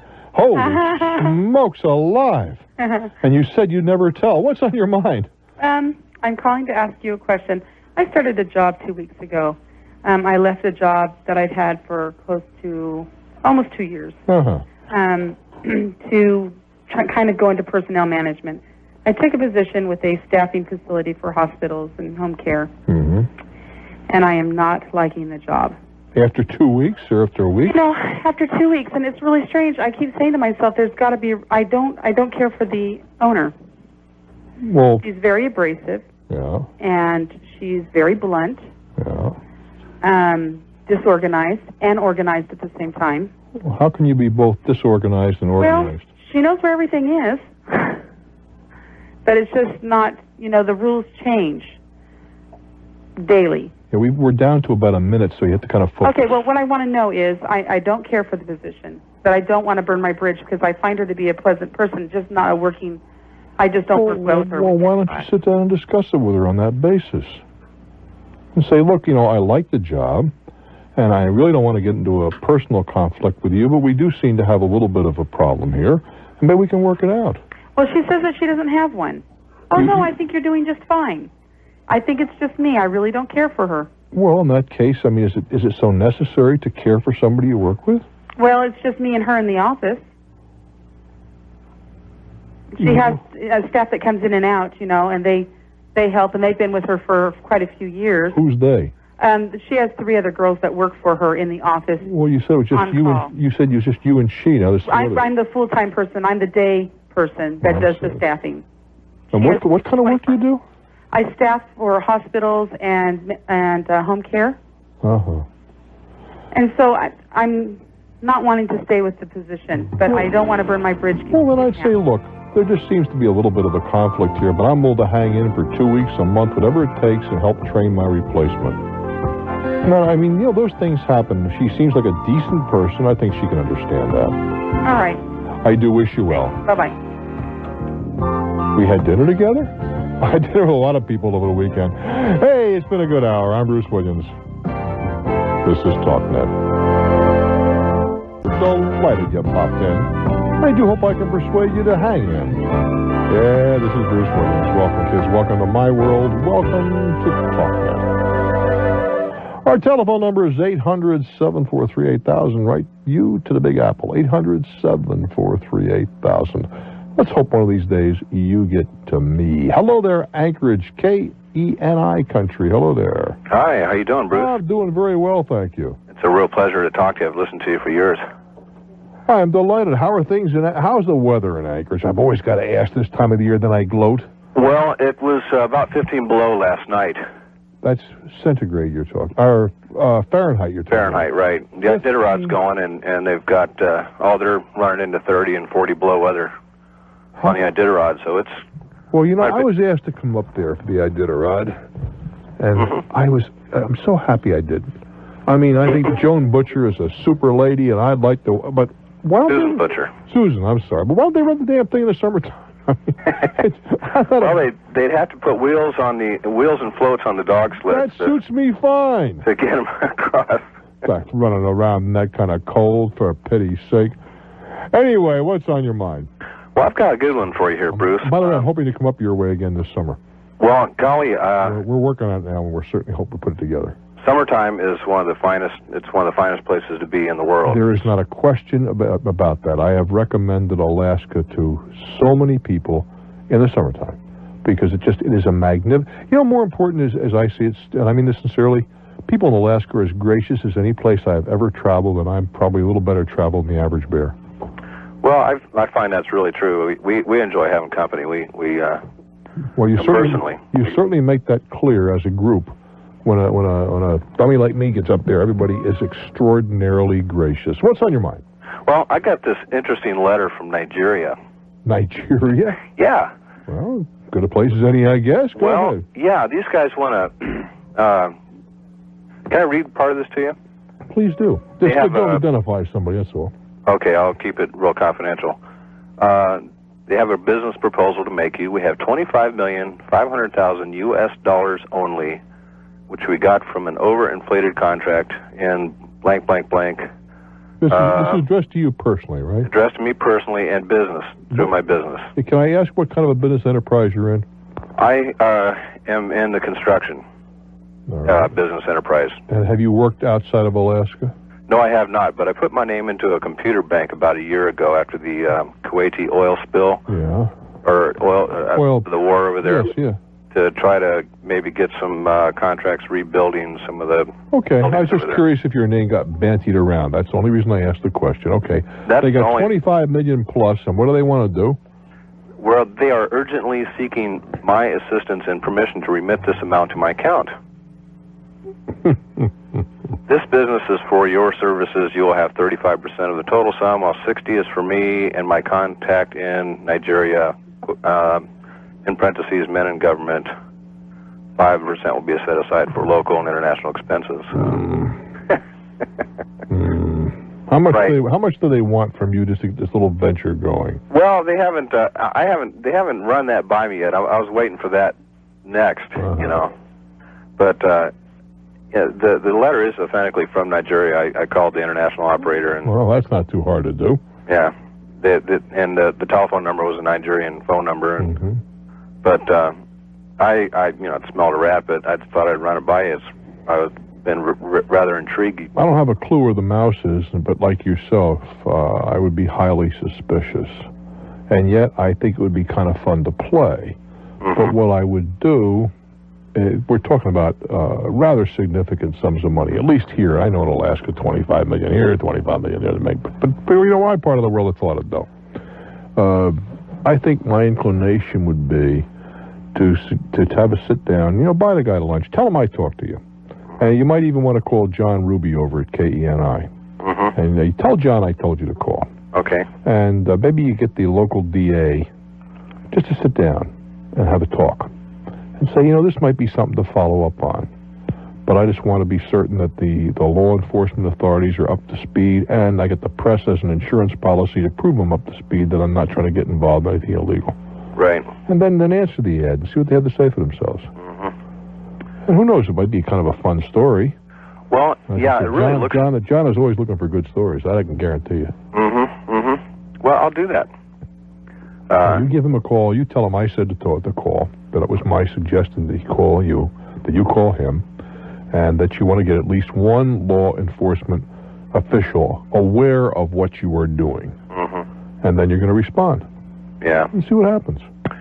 Well, on the assumption that it is, say, a genuine offer, the only thing I could figure out is that they're trying to launder some money and get a kickback. And that doesn't make it legitimate, does it? That makes it a crime. Right. Well, legitimate as far as the letter being, legitimate as far as them actually wanting to deposit the money. I'm sure it's, wouldn't be legitimate if they were trying to launder money. I mean, why else would they want to? Might be a good story. But I would cover myself by doing as I described. I'll do that. And I'd really be appreciative if something does develop, if you get back to us and let us know as well. Sure will. And, of course, John could arrange that. Great. Good luck, my friend. Hey, thanks a lot. It was a pleasure talking with you. It was my pleasure. I hope I'll see you this summer. Okay, yeah, I hope so. I'll look you up. You just keep listening to KENI. They'll let you know. Okay, maybe I can get you out on my boat and show you how to catch some halibut. I'll tell you what, let's do it halfway. You go out in a boat and I'll eat them. You got a deal. Okay, I'm Bruce Williams. Stick around. This is Talknet. Someone to count on, a friend you can turn to, someone to share with, because that's what friends do. Someone to listen, Talknet, someone who cares. Well, hello there. Hey, I am truly pleased you're here. Yeah, I'm Bruce Williams. Welcome, kids. Welcome to my world. Welcome to Talknet. We talk to you about you. Nothing very fancy, but hopefully we'll both get a little bit out of it, huh? I'm Bruce Williams. Welcome to Talknet. Party line, call it what you will. Just friends talking to friends. As I said, fancy, no. Brain surgery, clearly not. No major agendas, just friends chatting with friends. Our telephone number is 800-743-8000, 800-743-8000. Get you here from just about anywhere on the continent. If you prefer, you can reach me tomorrow between 2:30 and 6 Wednesday afternoon. We'll be laying your calls on tape for broadcast at a future date. And I would like to remind you, for the next 2 Saturdays, Saturday 7-14 March, we'll be here, the Ides of March. Yeah, Sheila will be here, Stacy will be here, I'll be here, taking your calls off, not off the air, on the air, with representatives of the Internal Revenue Service. Really good people who can answer your questions, get things done for you. So if you're up to your eyes in tax problems, be really a good program to listen to. If you can't make it home that night, you're out having a couple little libation, I understand that. Get tape recorder going, because I think you'll learn from this one. 800-743-8000 is our number. I'd like to hear from you. Houston, hello there. You said it right the first time, infernal. Nah, what can I tell you? It's not, really, this is a case of shooting the messenger. The rascals to go after are those suckers in Washington. Well, not only that, if they just made it a bloody flat tax, then it'd eliminate all that bureaucracy. It's never going to happen. You're right, anyway. Not in 10 lifetimes. I have a problem. I'm with a nonprofit organization. We have a problem with a state-chartered bank. Or maybe we don't. Or maybe... Anyway, last May, the 2 individuals which were in charge of our books left the organization.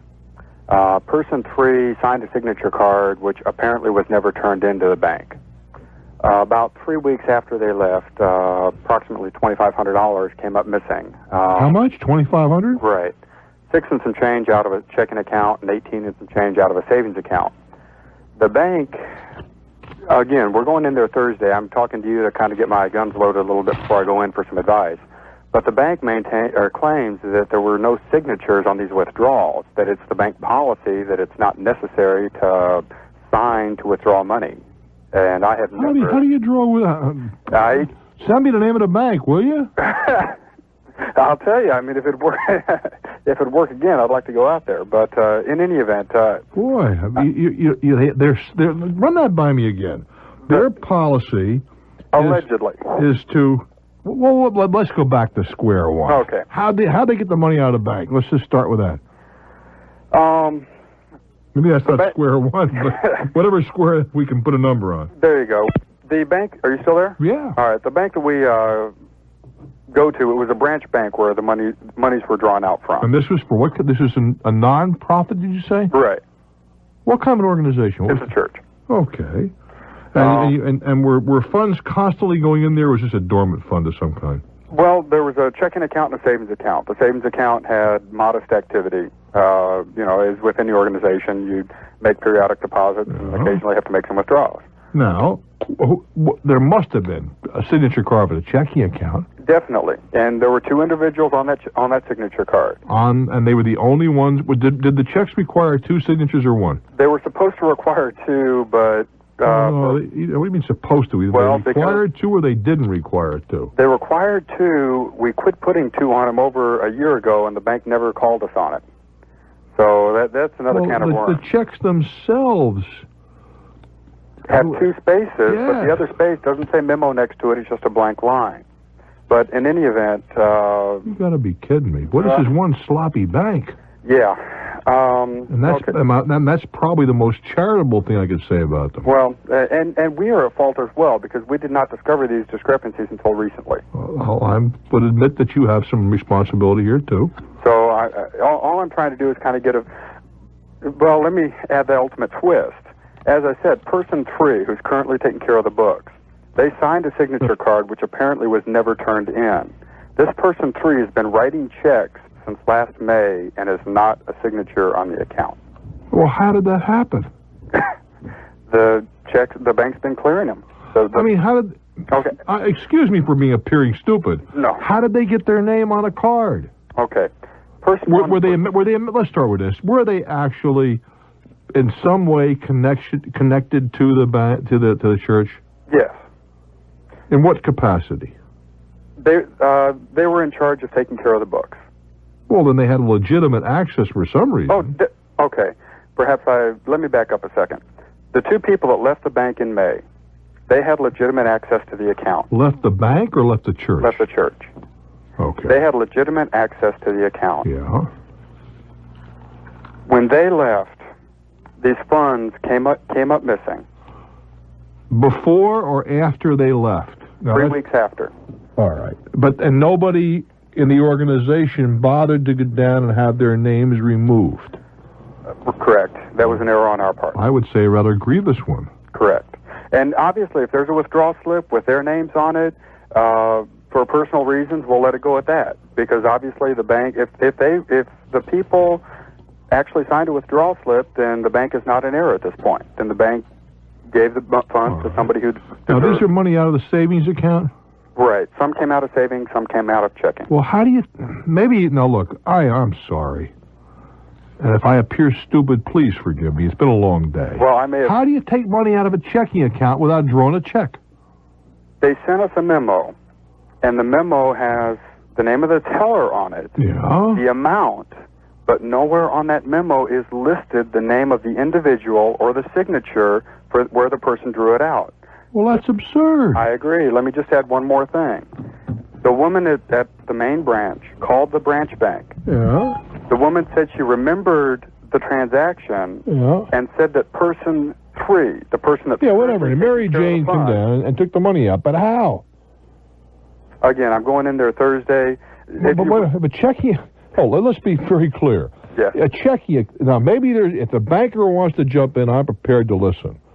But I only know one way to get money out of it. Well, no, 2 ways to get money out of a checking account. To sign or to draft. To sign it or to have a bank, a wire transfer. Right. And which I do regularly. And then we verify it by fax or some such thing. But because they know my voice.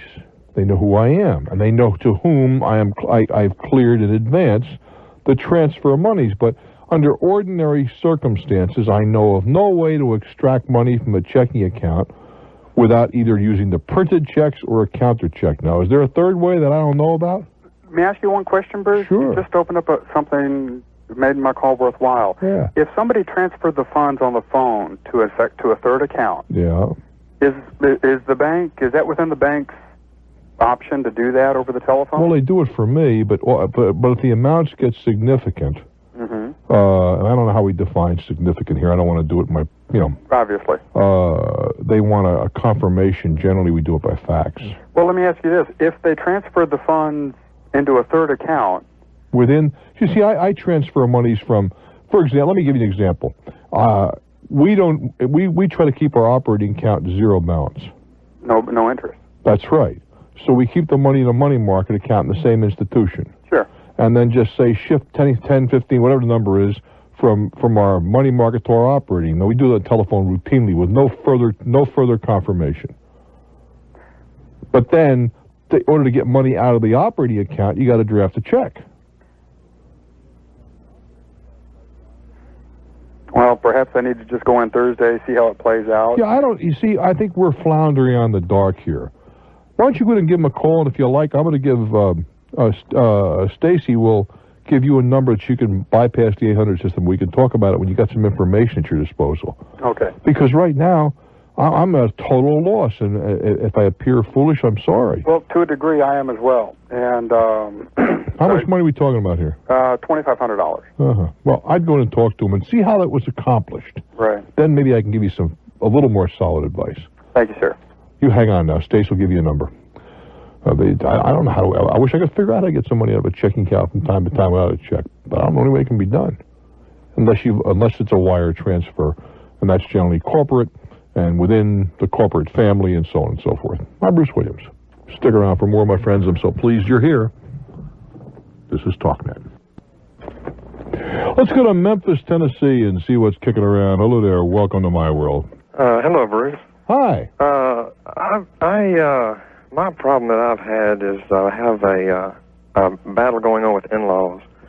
You think you got a monopoly on that, huh? Well, this one is going to involve a lawsuit, so... Is that right? How does your wife feel about all this? I try and keep it as low-key with her as possible. Tell me about it. What's the problem? What happened is I have one of her uncles who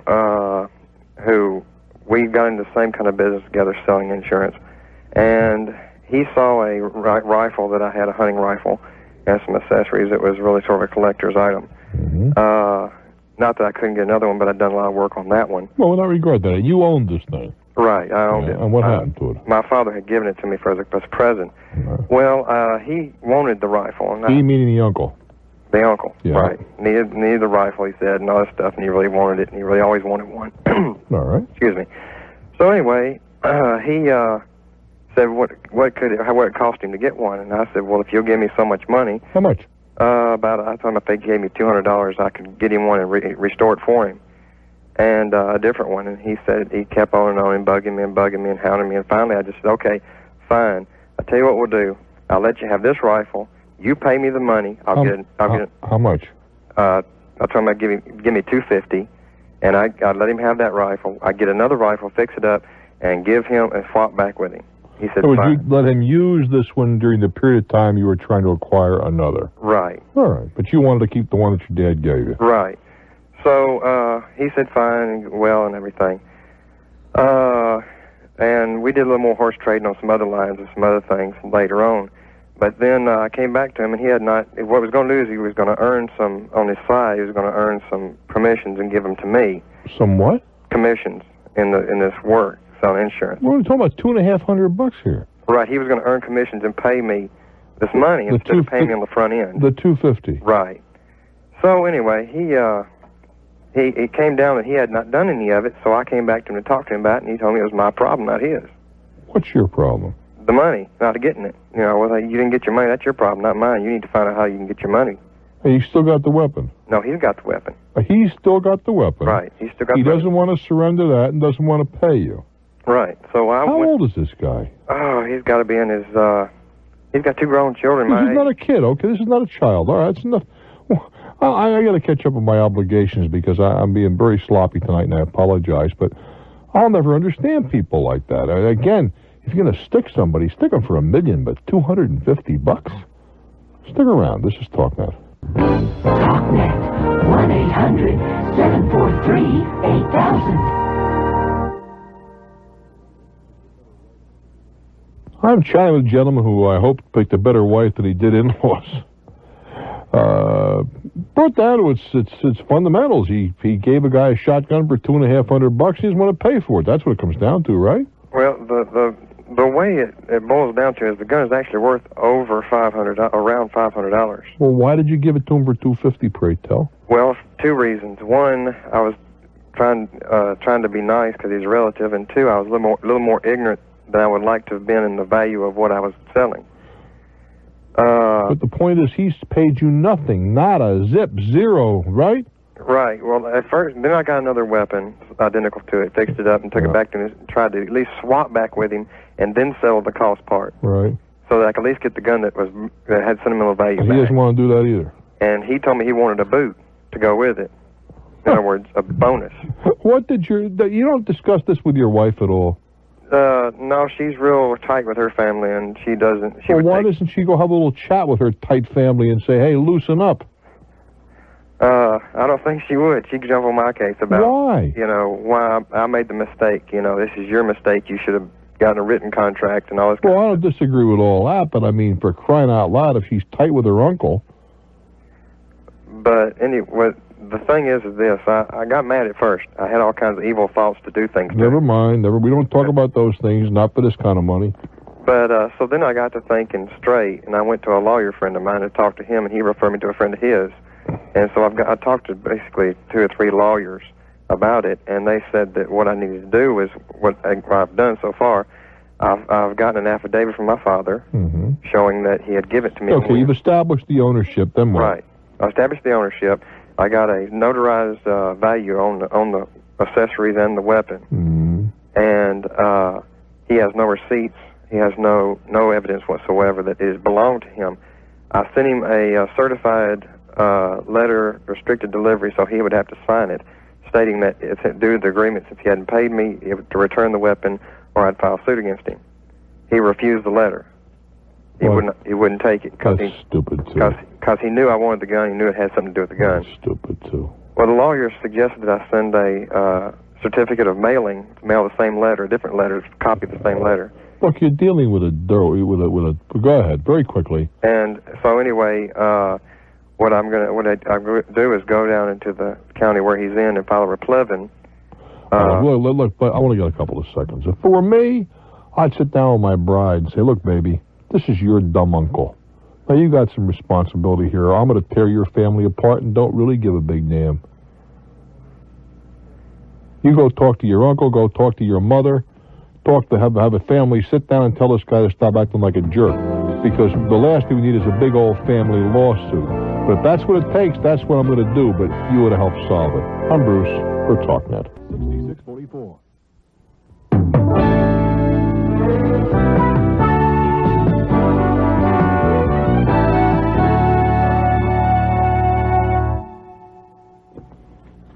Interesting, our callers jump right in there. Tony in Phoenix just called. We had a caller earlier about some people make some unauthorized withdrawals from a checking account, but there is another way to get money out. But see, it would never occur to me, because I'm not a yupster, it's an ATM card. If there was an ATM card issued on the checking account, then the money could be withdrawn. Where were you on that one, Sheila and Stacy? You guys have smoking ATM cards. I mean, I can plead innocent. I don't have one of those things. But I mean, Sheila and Stacy on 2-minute breaks run down. I think there's something almost sexual about an ATM machine for these people, under 35, because they just go racing downstairs. They take $5 out of this. Never mind taking $50 out, getting it over with. No, they got to make $5 or $5 withdrawals. Somehow it seems a little less painful to do it that way. I never quite understand that. I mean, Sheila says it's ATM or me, and the ATM has more warmth. Anyway, Manassas, Virginia, your turn. Hello there. Welcome to Talknet. Probably true, too, Sheila. Hello there, Manassas. Thank you very much, Bruce, for taking my call. Hi. You're very welcome. Sit down and relax. I am. I'm entered into a rental agreement for a farmhouse. And originally, back on February 2nd, I gave the manager a deposit of $100 plus $450. The $100 was more or less just for a verbal a reservation. Well, it's not more or less. It was for something. It was next. Tonight, someone to count on, a friend you can turn to, someone to share with, because that's what friends do. Someone to listen, Talknet, someone who cares. Hey there. All righty, now we're going to try again. And again, understand this is my deficiency. Cedar Rapids, can you explain what this is all about? Hey, Bruce, how are you this evening? I'm just fine. Long-time listener, I got to tell you, you've helped me in many of things just by listening, so I'm hoping now you can help me with another problem I've got. Well, that's what it's all about, kid. Bruce, I've got a fellow that we have a TV. It's a 27-inch TV that was struck by lightning back in July.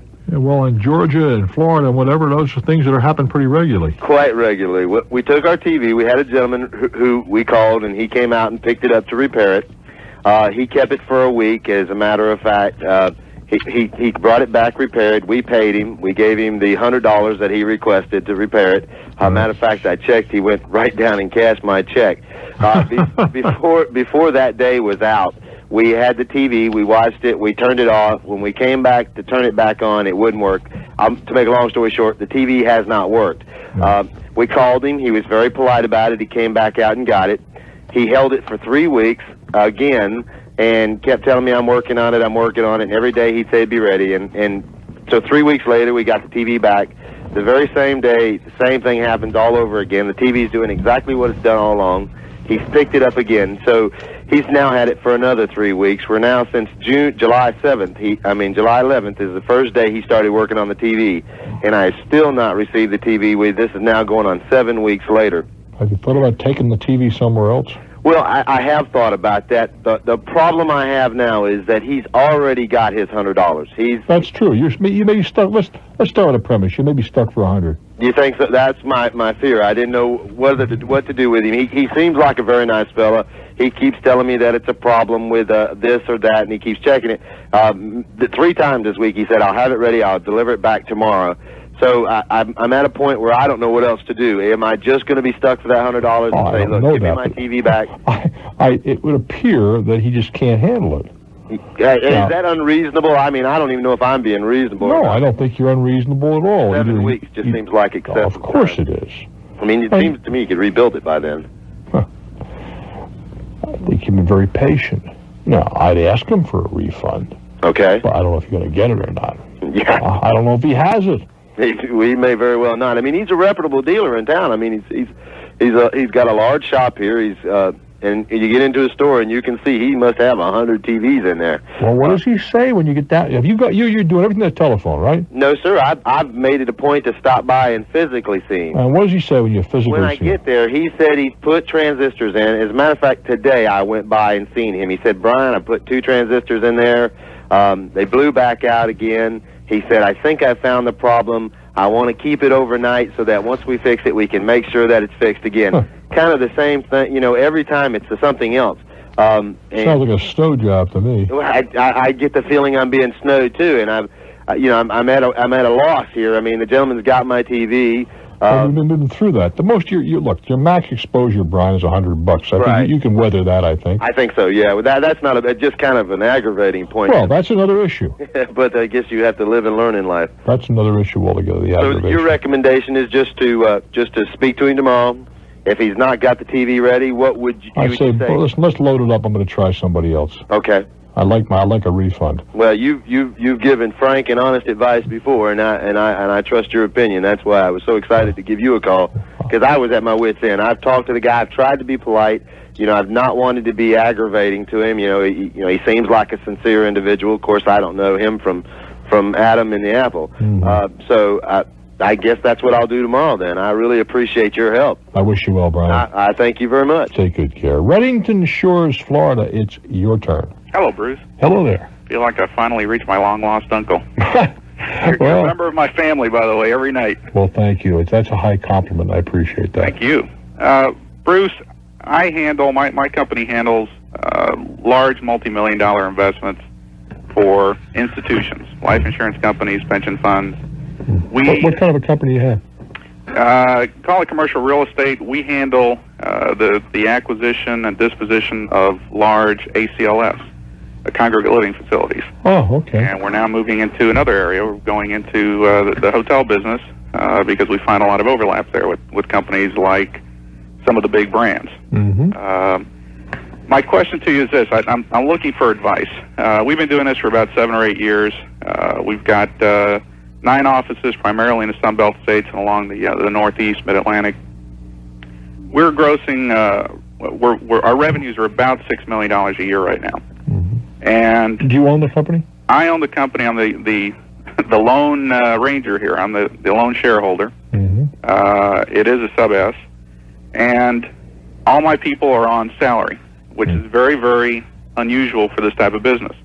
The reason they're on salary, as opposed to a typical brokerage commission, is because we wanted to eliminate the, I don't know how to put it, but the negativism that goes along with the brokerage industry. What you were saying is you didn't want people to be under the gun because their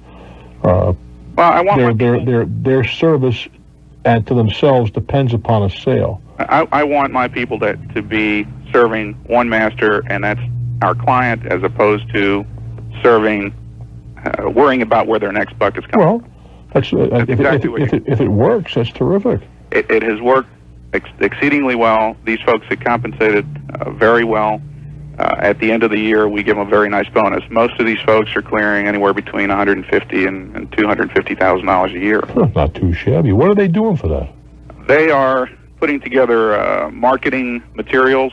We have a very well qualified database of investors who buy these types of assets, both the ACLFs and hotels. We put together very comprehensive analyses, financial analyses, and essentially take them off the hands of corporations or insurance companies who are investing for pension funds, for example, and put them in the hands of other institutions or in the hands of private investors. Mm-hmm. Here's my dilemma. I have been, I'm grateful to these people, and I want to give them a piece of the pie. Even though we handle these huge, complex transactions, $20 and $30 million transactions, I'm a little dense on this. What's the best way to let them buy into the company? What's the best way to incentivize them, motivate them, and give them a piece of the pie? Well, now you went 2 directions there, it seems to me. The one was to let them buy in, and the other was to get them in. Well, they're in. They're very. No, but I'm trying to get to is it's unusual to have them buy in. In a small company, it's more ordinary, more common. Ordinary is not a good choice of terms. More common to provide some kind of a stock ownership plan. But the thing is that you want to get some very good advice on this. Among other things, in a small company, it could be disastrous if they can take that stuff with them. No, I don't think we would let that happen. They would have to have it. Sell it back. Right, automatic would revert back. Right. At a pre-agreed upon formula. All right. If they leave. How much of the company is it? What's normal? How much of the company would you provide to the employees? Well, there's no normal. I mean, it's one thing if you're giving up a company that's relatively modest in size, as opposed to a Johnson & Johnson or something of that nature. Right. Which, by the way, 50, 60 years ago, they were the employees were getting stock for next to nothing. Mm-hmm. And those that held on to it became extraordinarily wealthy. But the point being that you want to be a little cautious. You certainly want to keep control. Right. And whether or not you get away with A and B stock is something else I don't know. Well, if these individuals become shareholders in a company, how much of a say should they have in the direction of the company? Well, now every time you give up, you are giving up all of the things you just described. How much of that could you live with? That's a tough question for a guy that starts a company because you've been used to calling the shots. I started this on my own years ago and have since expanded, and these folks are supported very well. They have good administrative Look, we've been all through that, but I want to know down deep in your little briny old soul, because you're talking to a fellow entrepreneur, for lack of a better term. Understood. How much are you prepared to give up of that? A lot of people, when it comes down to it, boy, it kills them. Up to 49%. Are you sure? I'm pretty darn sure. I really am. These people have... Now, forget about that. You're missing my point. I'm saying, how much can your stomach live with?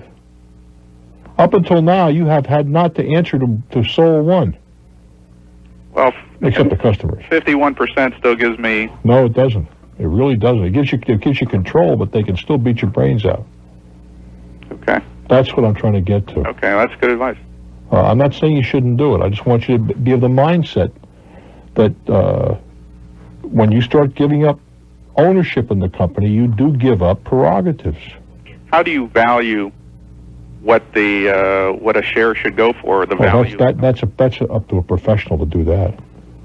Okay. You have to have. I would think you have to someone come in and come up with a book value of your company. Okay. But just be aware that you're giving away one of your kids. I know it's going to feel like that afterwards, but these are good friends. I'm not quarreling with your motives. Okay. I'm just suggesting that you want to think it out very thoroughly. I'm Bruce Williams. Yeah, it's like giving a kid up for adoption. This is Talknet. Have a problem with the calipers. They only cleaned them the first time. They only cleaned the calipers. I see. The second time is going to be a replacement altogether. Right. So and that is covered under your new car warranty, you're telling me. Right. So okay. I took it to the dealership and explained the noise and explained what this brake shop had done just 2 months prior. And I think that was where my mistake came in. The dealership told me that the brake shop did not perform the work that I paid for. They had to redo everything that I had done before. The rotors replaced, the brake pads replaced, and clean the caliper pins again. That I did not need I did not need new calipers. But it was the opinion of the dealer that you were charged for work that was never completed. Is that what you're saying? That's exactly right. So I was all prepared for this. I told them to keep the old parts, but I was going to go down to the brake shop and explain to them. How much the brake shop charges, so we get this into perspective? The brake shop charged me $300. The dealership charged me $500. Well, I thought the dealership was covered by some kind of a warranty. Only if I replaced the calipers. But since I did not replace the calipers, all they did was clean the calipers, replace the rotors, and replace the brake pads. then I didn't have anything. And the pads were theoretically were replaced 2 months before. That's exactly right. Well, you know you're not going to wear out brake pads in 2 months. Okay, go. Right. So you went back to the other guy. What happened? Yeah, I went back to the other guy, and they admitted that they sold me faulty brake pads. They did.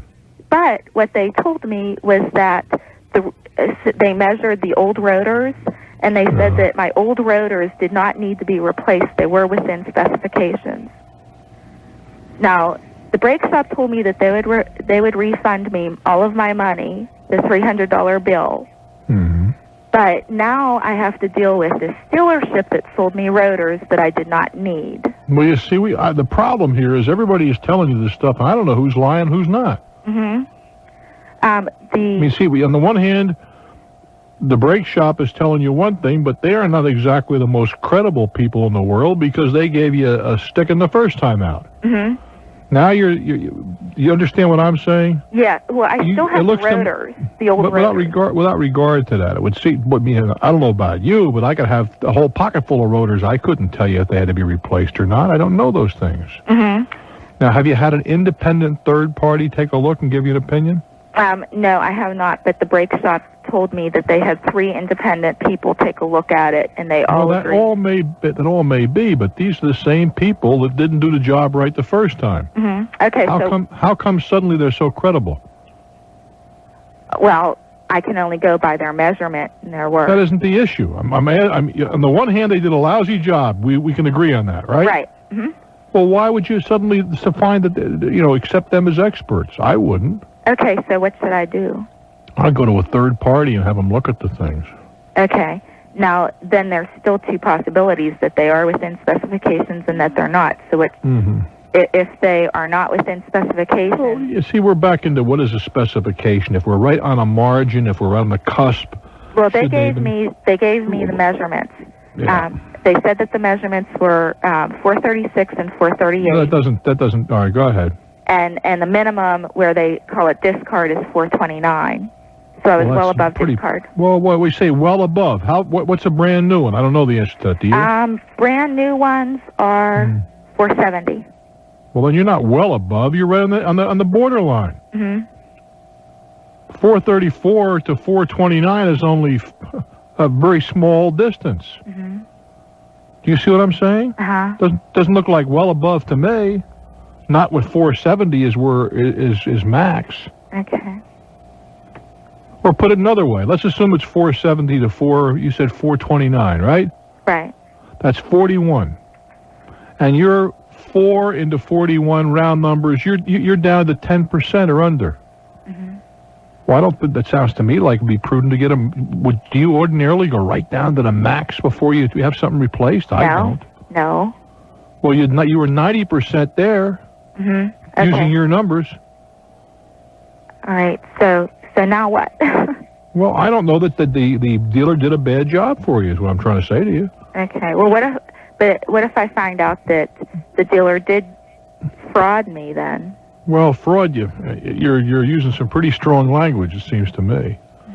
Well, what if I found out that they did? Well, if they did, then you can take them to small claims court if they don't want to deal with you. Okay. But on the one hand, you see, I don't think you're getting the message. You got somebody in plain language that screwed you the first time. Right. And now you're accepting them as somebody coming off the mountain with a tablet under their arm as experts. Uh-huh. I'd have a hard time with that. Okay. The dealer is the one that told you that the work was fraudulent, and they agreed. Uh-huh. And suddenly you don't trust the dealer. You don't trust anybody, do you? No. Not when it comes to my car. Well, you have to trust someone unless you're an expert, sweetheart. Yeah. If I were you, I'd take them out and have somebody else look at them, but I don't think you got to. If they're 90% shot, in my opinion, that's the time to change them. Mm-hmm. I do wish you well, hon. Okay, thanks. Good luck with that snow tonight, kid. I'm Bruce Williams. This is Talknet. Buffalo, New York. Hello there. Welcome to my world. Thank you for taking my call, Bruce. You're First time caller here. My wife listens to you all the time. I listen to you too. I guess you heard a little bit about my situation here. I haven't heard anything. Oh, you haven't? Oh, okay, because you're receptionist.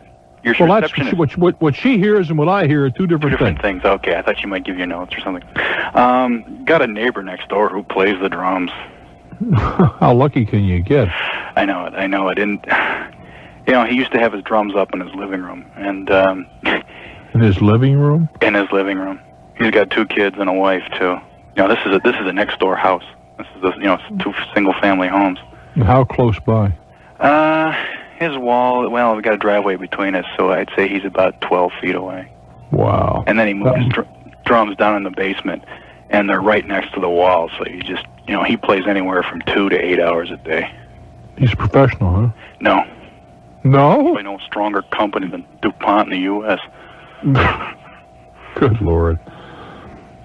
So, what are we going to do about this? Have you discussed the problem with our musical neighbor? Yeah, my wife has called him a couple of times. He usually plays till the end of the hour and quits. Till the end of the hour? Yeah. What does he do? Get a music station on and play with the music or something? He sits down there with earmuffs on because it's too loud, apparently. Huh. And I went over and talked to him once. And he says, hey, I know it can bother you, but, hey, I work hard, and, I try to quit by 9 because you asked me to quit by 9 once, and, you make some noise, too, when the baby cries. I got a 2-year-old. And the neighbors next door, they have parties. We all make noise, so, I'm sorry, I try to limit myself when you're not home, but, that's what I do. Well, why couldn't you suggest to him, if that's what he does, to build a soundproof room so he can go do it and not know anybody else? It wouldn't be that expensive. If he's down in the basement, you could build a room with rugs on the walls, well, rather like a recording studio. Recording studios don't keep the noise from going out. They just keep the noise from reflecting off the walls and coming back. That's not true. No? Because I've talked to a couple of engineers. I don't care. I'm telling you, there are places in New York that recognize the problem you're describing, okay? And where people go to practice. They're practice rooms, like a whole big factory of practice rooms. Uh-huh. And you can put enough insulation in, you can keep the sound in. Well, let me just tell you what my experience is with it. I work in I'm a professor at a nearby school. And they have music rooms downstairs and down the hall, and when you go by them, it's loud. That may be because they had a budget consideration. But you're not going to tell me that I couldn't build a room that would contain most of that noise, because if you want to, lay some money down, I'll come do it. Now, you may have to put a wall in, maybe 12 inches thick, and fill it with perhaps some kind of regenerated newspaper material. You may have to put padding on the walls, but you can keep noise inside. Yeah, I've gotten a couple engineering books and looked at them, and that may not be perfect, but I'll bet you could certainly contain it to a point it wouldn't be bothersome. Yeah. Okay. You don't think so? From talking to a couple of people, sound engineers and so forth, they said that you're talking about an expensive wall. Well, no, wait a minute. It may cost some money. Mm-hmm.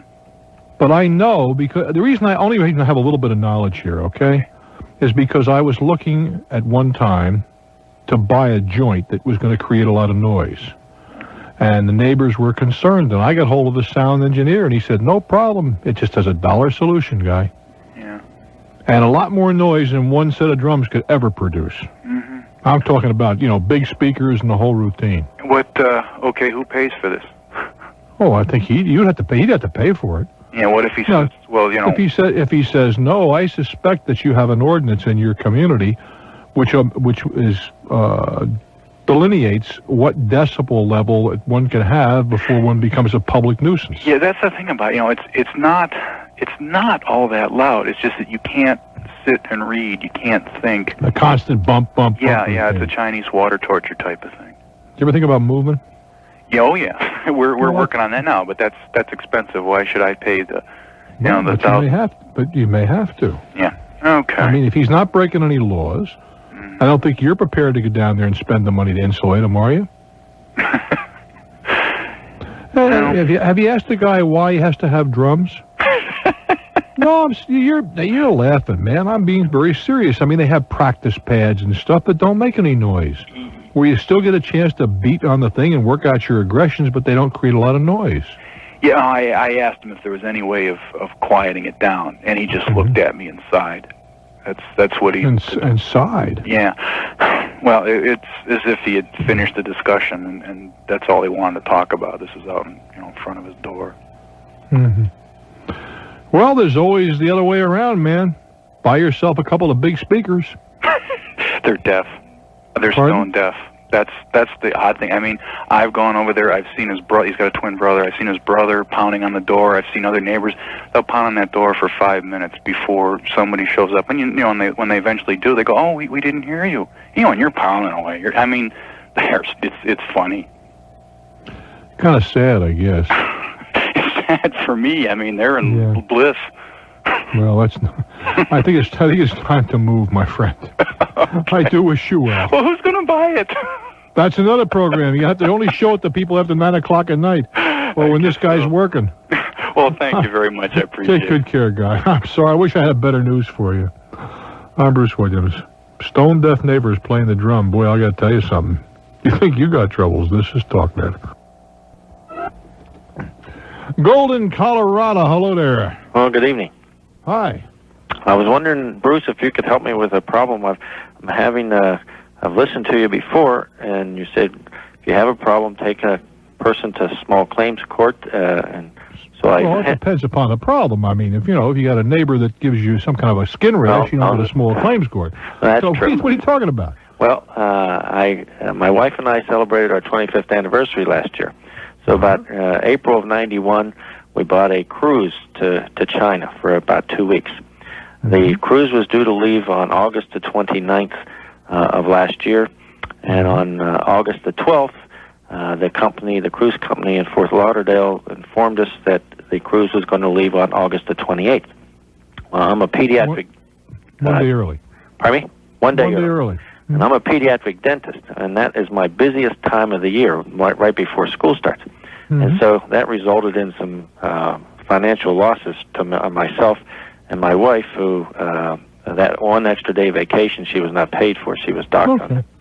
So we took them to the small claims court. On that basis? Because they changed the cruise date? Well, on the fact that we had some economic losses. And in the cruise contract, they specifically said that they had to give us 30 days notice if they were going to change the date of departure.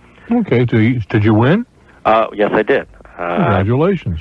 My problem was, or is at this point, is that I've won, and I have, since they're in Fort Lauderdale, and the state that I'm in doesn't have any jurisdiction outside the state boundaries in the small claims court, I can't collect. I have a judgment, but I have no way of getting any resolution. How much money's involved? Oh, I got a judgment for $2,900. In small claims court? Right. Well, if it were me, you're a pretty good dentist? Well, I think so. Well, and concentrate on teeth and let somebody else concentrate on collecting. Either you can give it to a collection attorney in their county, or you can go to a collection agency. For $3,000, my inclination would be to give it to an attorney in that area on a contingency basis. You think that they would take that on? At $3,000, yeah.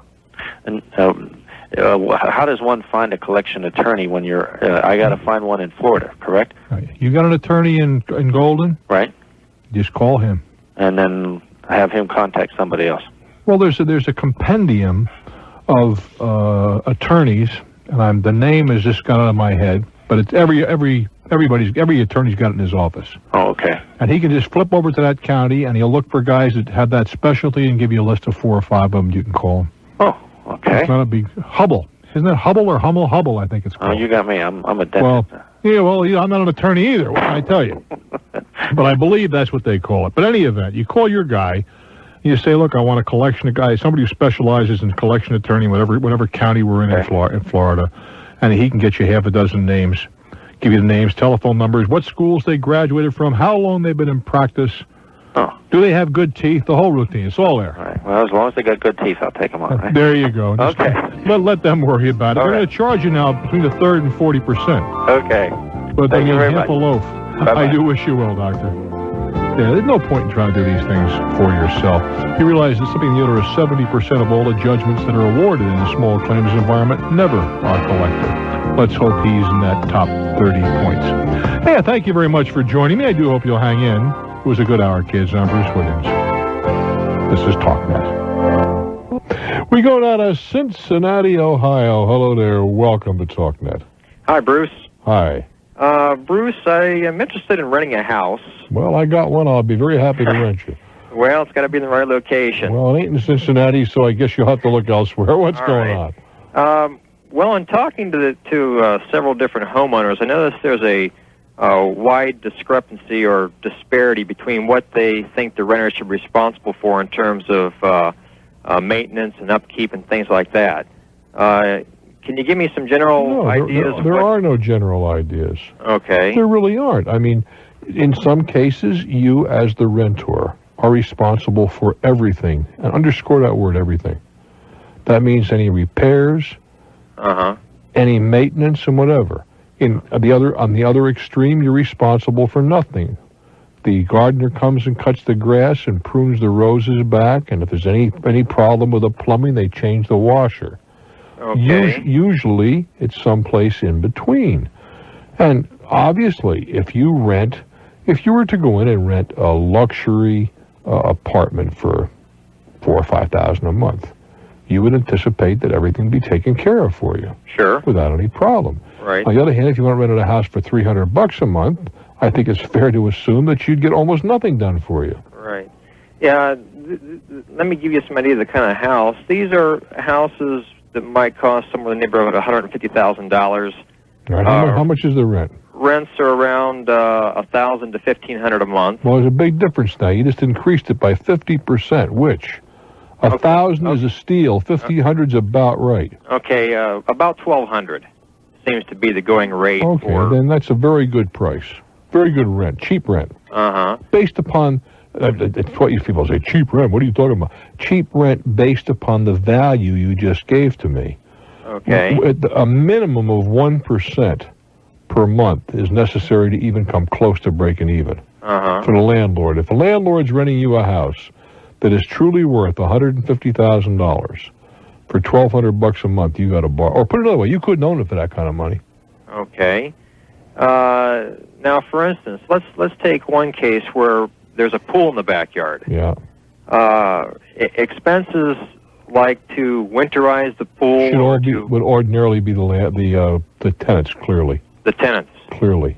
On that kind of a deal. Okay. If the same house is rent for $2,500, I'd say no. Okay.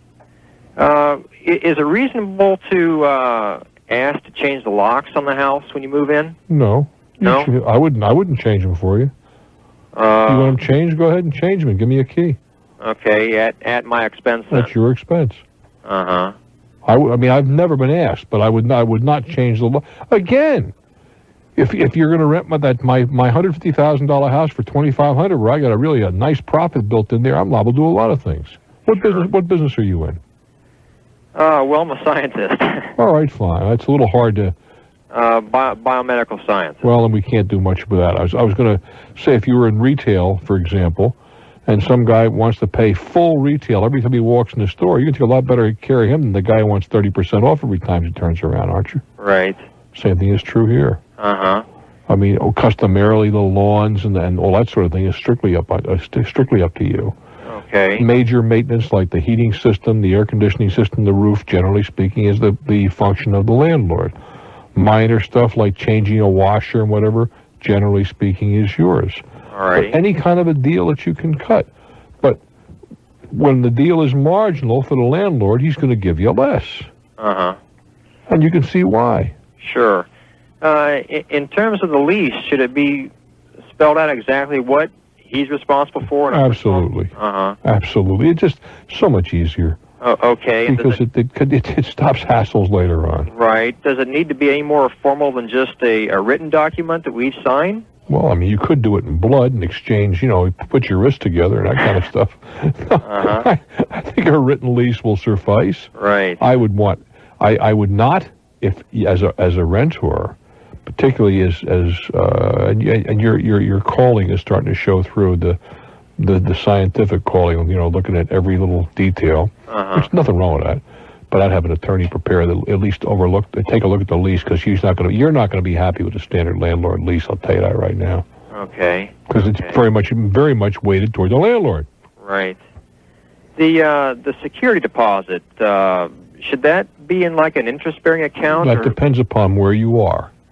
In some municipalities, in some states, it is required that it be. And in some places, you got to give the interest to the tenant, and others you got to give part of the interest to the tenant. Okay. Would it be unreasonable to ask to put it in an interest account or of some kind? First of all, why don't you find out if it's required rather than asking? Okay. Simple phone call. All right. Just call the state capitol.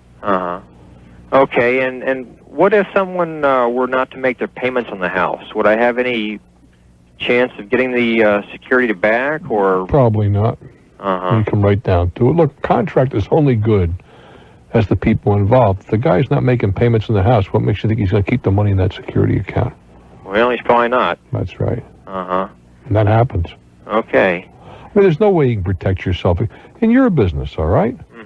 Are we going to guarantee that every time that you run an experiment, it works? Oh, no. I wish it were that way, but it's not. Well, I don't know even if you wish it were that way, because they wouldn't need you if if that were the case. But you see what I'm coming from. Yes. There are no perfect contracts.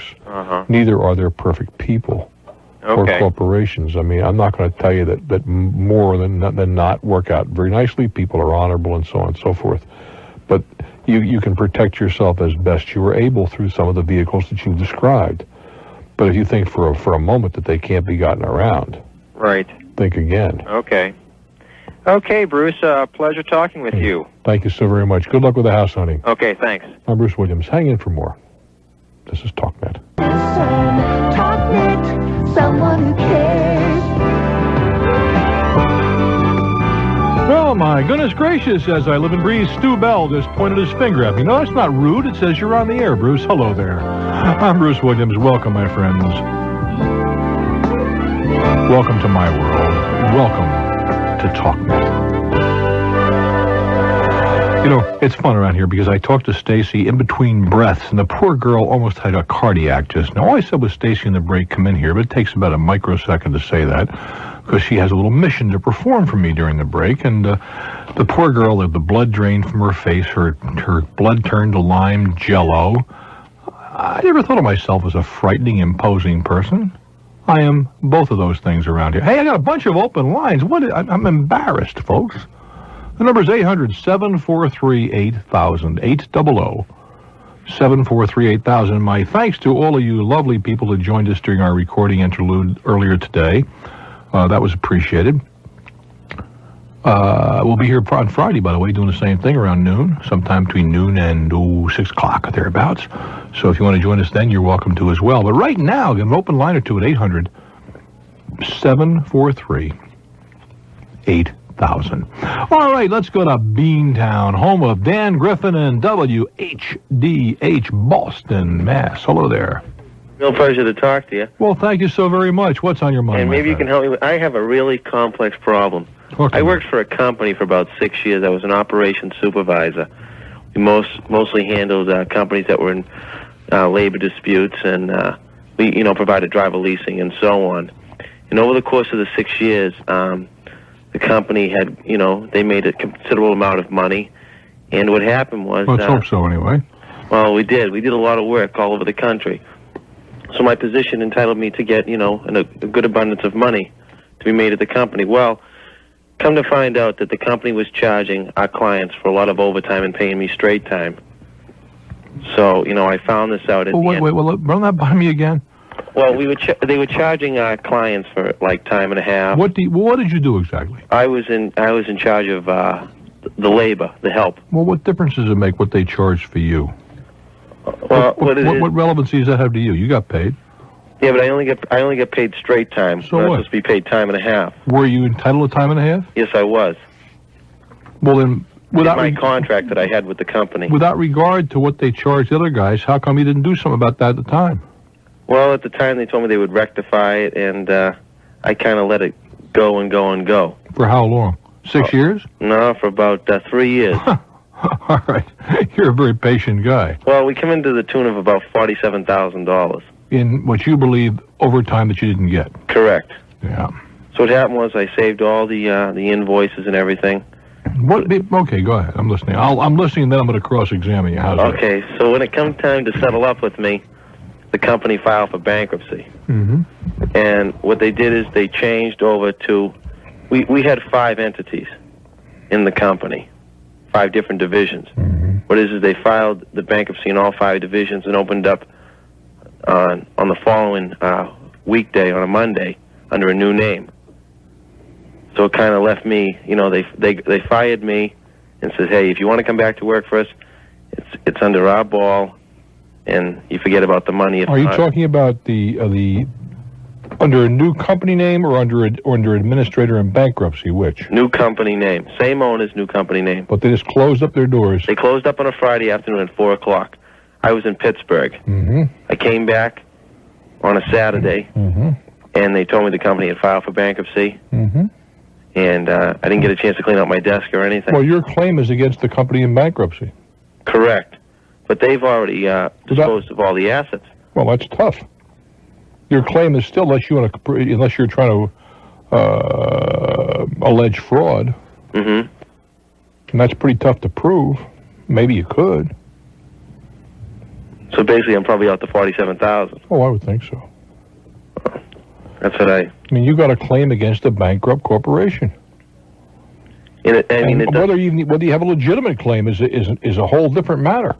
Uh-huh. I mean, I don't know that you do. I don't know that you don't. I mean, I'm not trying to put it down. Please don't misunderstand me. Mm-hmm. But it's against a bankrupt entity. What difference does it make? Mm-hmm. Well, I just wanted to see how, when someone closes up a business, then on a following, a couple days later, they open up under a new name. Why not? It's a different person. Suppose you have 2 brothers, right? Mm-hmm. Brother Pat and Brother Mike. Right. Pat closes up on Saturday and Mike opens up on Monday. Is that okay? Yeah. Well, they're 2 separate people. Well, corporations are 2 separate people. Mm-hmm. Corporations are people. They have all the rights, responsibilities, and privileges. Mm-hmm. Well, you killed one on Saturday and you opened a new one on Monday. It happens all the time. Mm-hmm. Now, if you're saying you question the morality of that, I'm not going to argue with that. No, I guess I let this thing prolong too long. You certainly did. You sat on it for about 2.5 years too long. And in the course of the 3 years, they promised me a portion of the business. Mm-hmm. To satisfy my debt, and they prolonged that for a long time. I mean, it was always over the. Well, weren't you getting a message? Well, something. I worked for the guy for about 6 years. The guy really did a lot for me. Treated me like really good. Mm-hmm. Paid. I was making about $100,000 a year with the company. $100,000 a year, and you were an hourly worker? Yeah. Well, there was so many incentives built up into the company. It was tremendous. And then the company they got greedy with a lot of clients, and they scaled back the operation. I mean, I spent 7-8 months in different states, just sitting by waiting for something to happen. But I was paid. Well, but I prolonged it. When you start to get into overtime, when you're making $100,000 a year, it's now the sympathy starts to kind of dribble away. You see. I understand. I mean, if they're paying you $100,000 a year, they could easily allege you were a salaried employee. Mm-hmm. And you're not entitled to overtime. You can work 90 hours a week. Mm-hmm. And still not be undercompensated. Mm-hmm. But I don't think you have much of a claim. I mean, you may have a claim against a bankrupt corporation, but that ain't worth much. So how do I go about doing? I mean, just if you want to file against the bankrupt corporation, you contact the administrator in bankruptcy. Mm-hmm. And you tell them that you want to file. Now, I think you're going to have a tough time with this one, but that's what you. And then there are some forms to be completed. But Mm-hmm. I mean, if 3.5 years of ignoring it, I think you're probably wasting your time. I don't know. I just figured out, I had some, recourse. I mean, even the guy offered me my job back. He said, but it's a different pay, different ball game, and he says you have to sign this affidavit saying that all monies that were owed to you previously that's it. It's over. Did you do so? I didn't sign anything. Mm-hmm. How much did he offer you? For this job here, to go back with the company, he offered me half of my salary. Mm-hmm. Which was how much? I'd probably start off at about $43 a year. Mm-hmm. but it would be all straight time, and then there would be a longer. I'd have to sign at least a 5-year commitment with the company. Well, I can't even begin to tell you whether you ought to do that or not. But if you want to make a claim against the former company, do so in a hurry. I'm Bruce Williams. Stick around, kids. This is Talknet. Wheeling, West Virginia. Boy. Well, hello there. Hey, I am delighted you popped in. I'm Bruce Williams. Welcome, my friends.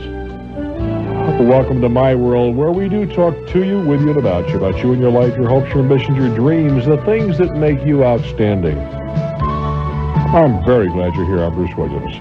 My telephone number is so glad you asked. 800-743-8000, 800-743-8000, from just about anywhere in North America, certainly from Hawaii to the Maritime provinces, through Canada, Alaska, and the Caribbean. Pretty good size backyard. Right in the middle of all that, we throw a dart to Davenport, Iowa, WOC country. Hello there. Hello. Hi. I wanted to get your opinion. Well, hold the phone. Calm that hound down. Okay. Holy smokes. Darn. Wait, I'll go out in the garage. All right, you're going to take a walk out of the... Okay, is that better? You got a cordless phone? No, I'm just moving in the garage with my phone in the kitchen. There you go. What's But anyway, my son got hit by a car 10 years ago. 10 years ago? 10 years ago. Yeah. He's 18 now. Mm-hmm. And he was in the hospital for 6 weeks, and he couldn't get out of bed for 5, and he has scars on his face. They're not bad, but they told him that he would have until he was almost 20 to... He has 2 years to go after them again if he's not happy with the settlement that you made on his behalf. Our health insurance paid for the medical bills. And So, you didn't make any claim against the other guy? she had no insurance. Oh. Uninsured. So anyway, he went to the lawyer, and the lawyer wants to go after our insurance company Why? that we had back then. Because the uninsured... Oh, you did have uninsured motorists. Right. And we didn't know that we were able to get anything from them. What did you think you had uninsured motorists for? Well, our health, insurance paid for all the medical bills. In fact, the lawyer said he was surprised that they didn't go after their auto insurance. I am surprised as well, and perhaps they did. Well, anyway, what I wanted to know was what your opinion was after all these years doing this. I'm sure there's a minimum, I think, $20,000. And my son feels that he is entitled to some, Well, I don't know what he's entitled to. He's not entitled unless if he can. If he can't, he can't. But just wanted your opinion. He has little to lose if the attorney is taking this on a contingency, is he not? Yes. What's your kid got to lose? Well, I just, there's so many lawsuits nowadays, Well, I don't disagree with that, but you see, that's what I'm surprised that somebody didn't suggest to you that that uninsured motorists should be. That's why we carry it. Well, yeah. So you feel that it's nothing? I mean, if he, wanted to go, to get this, it's nothing immoral or? Absolutely not. He was injured. Yeah. Oh, yeah. And he hasn't been compensated other than the medical bills. No, I don't have any problem on it at all. He'll have some scars on his face the rest of his life. Mm-hmm. Well, I asked the lawyer, I says, how come you don't go after her? And he says that would be useless. Yeah, but if she has nothing, what good is it? Yeah. So anyway, I just wanted your opinion. My opinion is to go with it. All right. I do wish you well. Thanks for your opinion. Take good care. Joplin, Missouri. Hello there. Yes, sir, Bruce. It is I. So good to hear the Einstein of the 20th century. I need your help. Incredibly generous. What's on your mind? Well, I've come upon some property. It's a veteran colony where it allows individuals who served in the military during the war to be able to make a lifetime lease. Okay? Yeah. And on this, you go out and you pick out your lot that you want to pay your lifetime lease on, and you build on it. Mm-hmm. So you're not really buying the land. The land doesn't belong to you. It goes back to the board or the board of the colony at the time that you pass away. What happens to the improvement? Well, the improvement can be sold and then that goes to whoever I leave that with in my will. What happens if they can't? What I'm trying to get to is the folks who have the organization. Would they be required to lease the property to the next person? No, the next person would have to qualify to get into the colony, and if he qualifies, if he wants to purchase my improvements, he can do so. If not, then eventually, I guess the place just goes to waste. Explain that to me. I don't quite understand that. Okay. If I was to build on this piece of property... Right. You're leasing it from this organization, right? Right. All right. And then if I was to pass away in the house, what happens is then the property, or the house, I should say the house, then my wife can live in it until she passes away.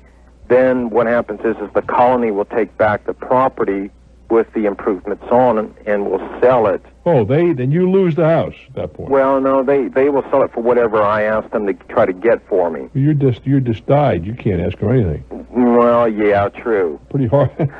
But they, in essence, will sell it for the improvements, and then that goes into whoever the trustee is or whoever's handling my estate. Oh, then you get back what the building costs, and they keep the property. What kind of... Right. What's the advantage of all this? Tell me. Huh? Wherein lies the advantage of all this? Mainly being able to have the location of the property is up into the mountainside. Yeah.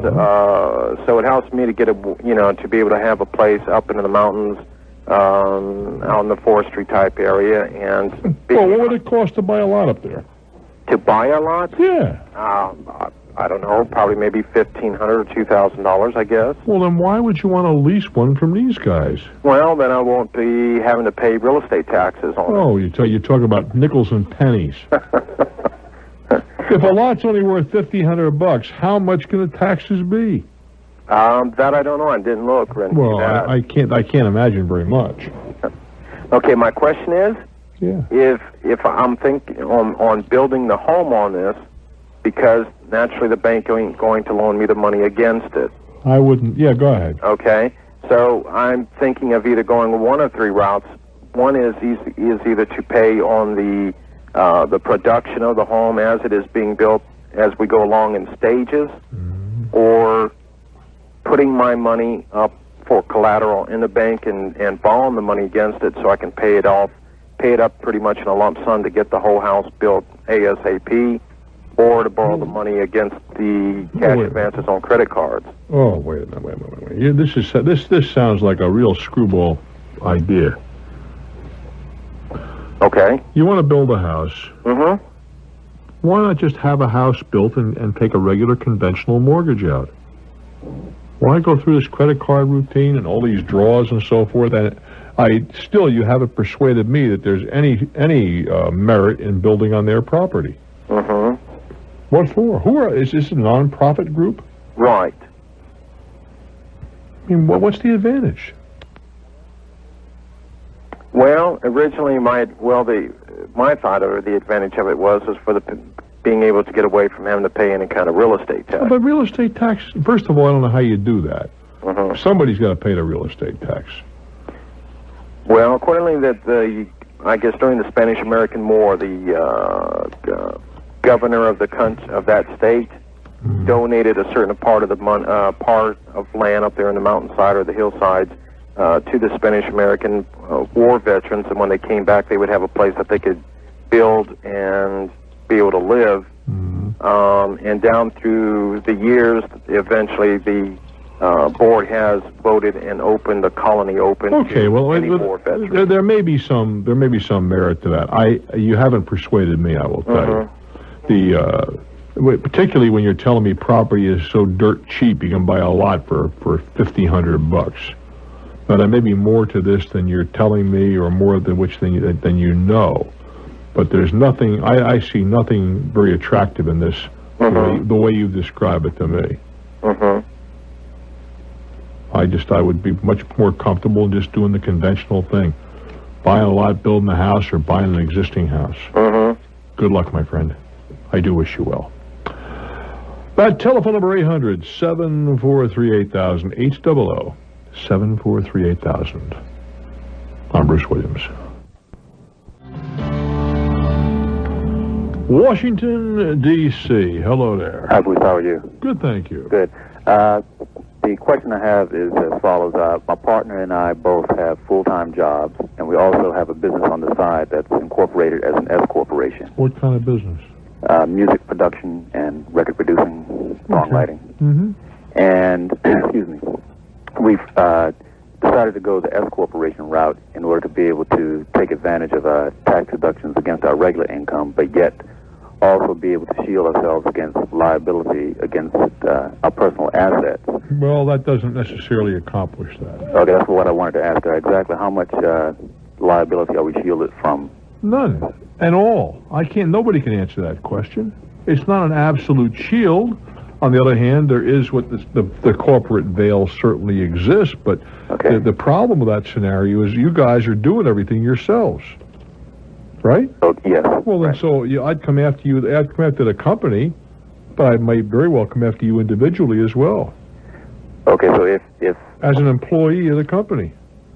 So if our corporation, let's say, inadvertently infringed on someone's copyright or something. Well, that's a little different matter. That's a different matter. Okay, that's the kind of thing I guess I'm talking about. Anything that occurred as far as operating the business, whether... Well, you got a problem there, too, because the directors could be held responsible, not you. I say could. I didn't say would. Could, but maybe not. Okay, and... Okay, because the way it was explained to us, and it was our understanding that, for example, if we took out a loan or whatever and weren't able to pay it and we had to liquidate our assets, that creditors could only take the corporate assets. Well, that's true, but who's going to loan you money without a personal guarantee? Well, okay, let me... The answer is nobody. Okay, well, maybe not loan. Let's say credit card or... Same story. Even if the credit card is in the corporation's name? Do you have a credit card in the corp name? We just applied for one, yeah. Yeah, but they're going to ask you for a personal guarantee. They just asked for our signature on the line. You just applied for it. You didn't get it yet, did you? No.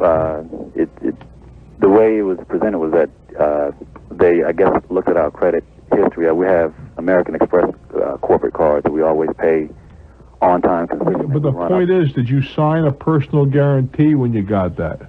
No. You're sure? Yes. All right. Yes. I'm surprised. So in that event, if for some reason... That sort of thing would be, if it's in a corporate name, and there's no personal guarantee, and they can't allege or demonstrate deliberate fraud, the chances are you're insulated. But wait a minute, but that isn't even true. When you charge stuff, right? Okay. Because you guys are using the cards, right? Right. Did you ever read what you sign? Probably haven't. Nobody does. No, not in detail. Well, what it says is that if the company doesn't pay, you will. Personally. Okay. When you check next time you check into a hotel, rent a car or whatever. See what it really read what it says. Okay. Okay. So that's not going to help you very much. Well, what types of things will it definitely shield us from? There's no answer to that. It will not definitely shield you from anything. So the route would be to be fully incorporated as a... It has nothing to do with subchapter S. You see, you're looking for a magic bullet, and there isn't any. Okay. Well, there isn't any. There isn't. No, sir. So even if we were a regular corporation... C Corp or an S Corp doesn't matter. Doesn't really matter. No, sir. You're looking for an absolute shield. There is no absolute shield, to my knowledge. If there is, I'm willing to listen to it be corrected. Okay. I know of no absolute shield. So as an employee of the company... you're also vulnerable. Okay. This is really... you're doubly vulnerable. News to me because... Well, what makes you believe that there should be a way that you could just be totally insulated? So what the hell? You can go off and do, you or me or anybody else, irresponsible stuff, because after all, the corporation hasn't got any dough, and we'll just go out and do it, and everybody's stuck except us. Doesn't work that way. Yeah. Like you have that American Express card, and you guys wander down to the hotel. You're on a business trip, right? Okay. Read what you're signing when you check into the hotel. Okay. And what it says is if they don't pay, you guarantee it. Right. Okay. So the only advantage we gain then is just to be able to deduct business expenses. You can deduct business expenses anyway. Against our regular income. You can deduct business expenses anyway because it's all one income. It's all one income. But I mean, there are some corporate advantages. But I mean, I think you, like a lot of people, figure, oh, all I can do is incorporate, and I'm come home free. Does not work that way. Yeah. So rather, we're running it as a real business. I mean, we've made quite a bit of money so far, and even if we can prove that we weren't just using this as a veil to be able to buy, it's not the issue. That is not the issue at all. Has nothing to do with it, eh? No, sir. We're not alleging that you're There are, if for example, I ship you some letterheads, and strictly to the corporation, and the chances are that if you go broke, you can go Chapter 7, and they will not get your personal assets, but there are other areas where there will. You know what the answer is? Keep your nose clean. Yeah. I wish you well, kid. One last question. I'm a new listener. Yes, sir. And I was just wondering if you could do a favor for me and other new listeners. Just tell me what your background is, how you got into giving me advice. Well, if you listen long enough, you'll hear some of that stuff. I just think it's boring to go through the whole litany. You're in Washington, right? Yeah, I just inadvertently was flipping through the dial, and I've heard you a couple of times. I'm still not sure what time you come on. Well, we come on in Washington from 7 in the evening to 10 in the evening. 7 to 10. 7 to 10, Monday to Friday. I'm not sure what time we're on weekends. The Reader's Digest version, I've been in and out of businesses all of my life. The radio thing was an avocation for many years. This program is currently the longest-running long-form network program in the nation. But this is our 15th year. I've won a few battles and lost a bunch. And from time to time, I talk about stuff that I've been involved in when it seems appropriate. There was an article in last month's January Money magazine, which you might find interesting. Stop down the library, take a look at that. It'll give you a little bit of my background. Lewiston, Idaho. Hello there. Hello, Bruce. Hi. Pleasure talking to you. Well, I'm glad you're here, kid. What's on your mind? Well, I've heard you discuss the extended warranty on automobiles a number of times. And my mother and father recently purchased a 1994 pickup. And Mom called me the other day and asked me my opinion on extended warranty. It's a used pickup? It's a used pickup. Mm-hmm. And I had all the right questions, but I just didn't have the right answers. I don't remember your criteria on when it's appropriate and when it's not. There are a lot of different things. It's a used. First of all, who is issuing the warranty? It's.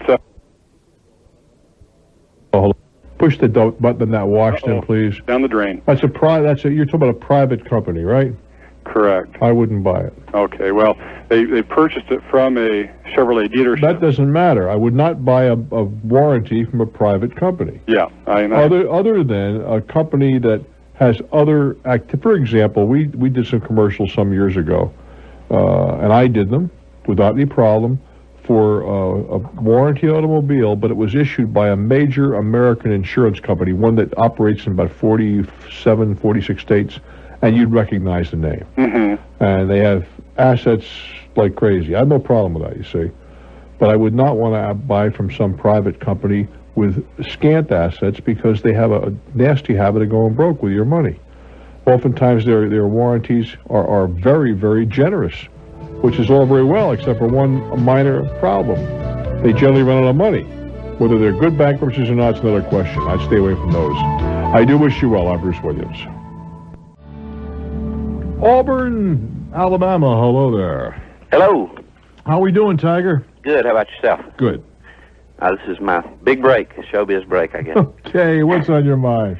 I am a little cabinet maker here in Auburn, and about 2 years ago, I decided to handle a line of cabinets that were built by someone else, a manufacturer local to the state. All right. And have been doing that for last, like I say, 2 or 3 years, and they've never had a moment's problem with me on my credit or anything like that. How about you? You had a problem with them? With them, well, a little bit on getting stuff here on time and everything like that, but that's not my point here. I just recently, I sold about $23,000 worth of their stuff, or bought $23,000 worth of their stuff last year. So it's it's small potatoes as far as they're concerned. I understand that. Just the other day, this salesperson, their regional salesperson, I have had a problem with him getting service out of him, but he called me and said, "What are you doing?" I said, "Eating lunch." "Well, I want to come over and talk with you." He brings one of my competitors over to my shop and says, "This person is now going to be handling this area." Take the name out, Washington. I shouldn't have said that. Go, go ahead. It's anyway, okay. gonna be handling the cabinets in your area. But taking them away from you. Well, this was kind of a consolation trip. He said that they were going to have a showroom, and this was going to be a great advantage for me, and actually marketing advantage for me to be able to come use his showroom and everything. And I'm thinking, well, where's the advantage to you? I don't understand. Well, being able to have a showroom, which I don't have room to have a showroom to offer their product. To actually show their products. I have brochures, but no showroom. Well, anyway, you get a better price. I mean, do you get the same price? No, that's what he said. He said, you'd be buying at the same price, no problem. The only thing is, you're going to have to pay up front. And I just swallowed hard, and I said, well, we can't do business. I have no interest in you. I don't know who. What do you mean you pay up front?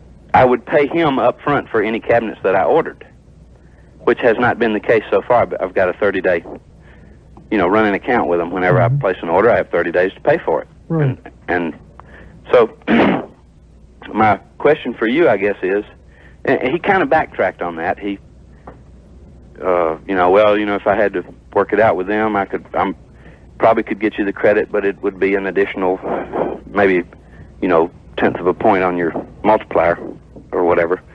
So I guess the question that I have for you is, first, I felt pretty crappy that he brought my competitor over here to drop that bomb on me. But is there any sort of leverage that I have as a small business owner to get them to continue with a deal that I have not reneged on? There's no writing, nothing in writing. No. If they want to use this guy as a dealer, they have the right to do that.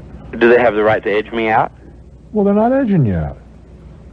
The only difference is you got to put your money up front. Everything else is the same. How does that? Assuming that they're making the product. Let's do it another way. You got 30. All you're giving up is 30 days, from what you're telling me. Okay, but I'm not crazy about the idea of becoming third in line where I am now second. What difference does it make? You're going to buy it at the same. The profit to the dealer is coming off of their end, not your end. If they were charging $100 for, this is what I'm hearing from you. I don't know if this is true. Sure. If you were buying a cabinet for $100 before, you're still going to buy it for the same 100. Correct. Only difference is, instead of getting 30 days, you got to pay the $100 when you order it. Right. What's the big deal? Well, that's a pretty big deal when you're talking about a $10,000 load of cabinets.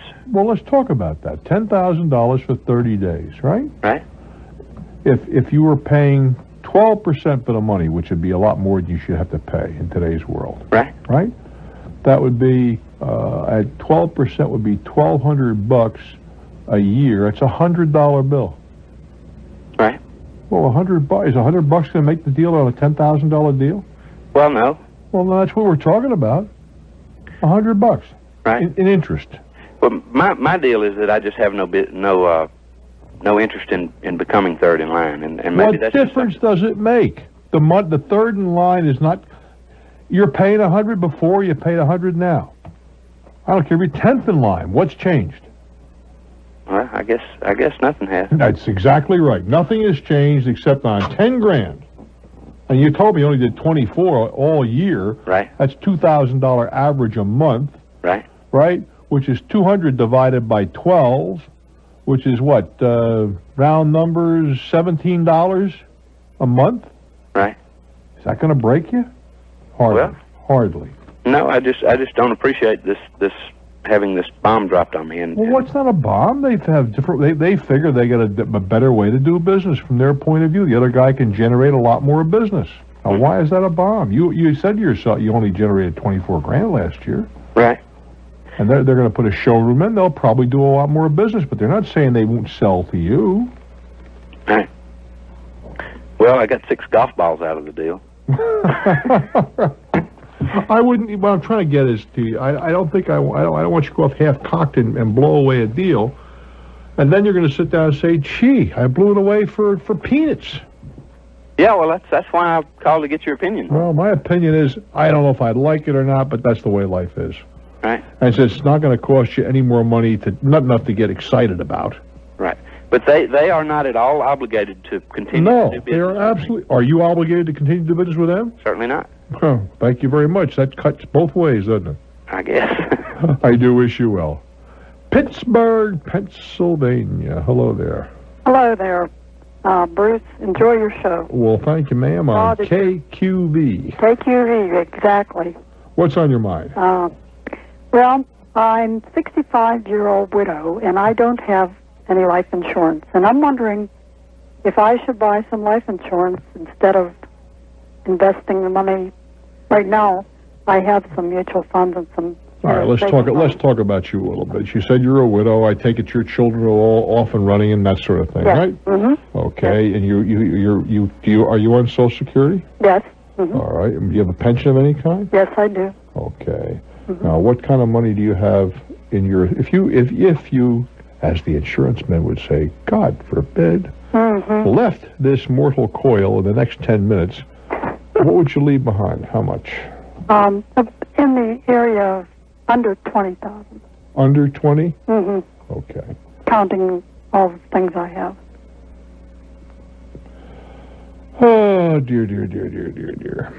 Well, in order to get planted in today's world, it's going to cost probably, realistically, I see advertisements for less, between $3,000 and $5,000. Okay. Do you have children? Yes, 4.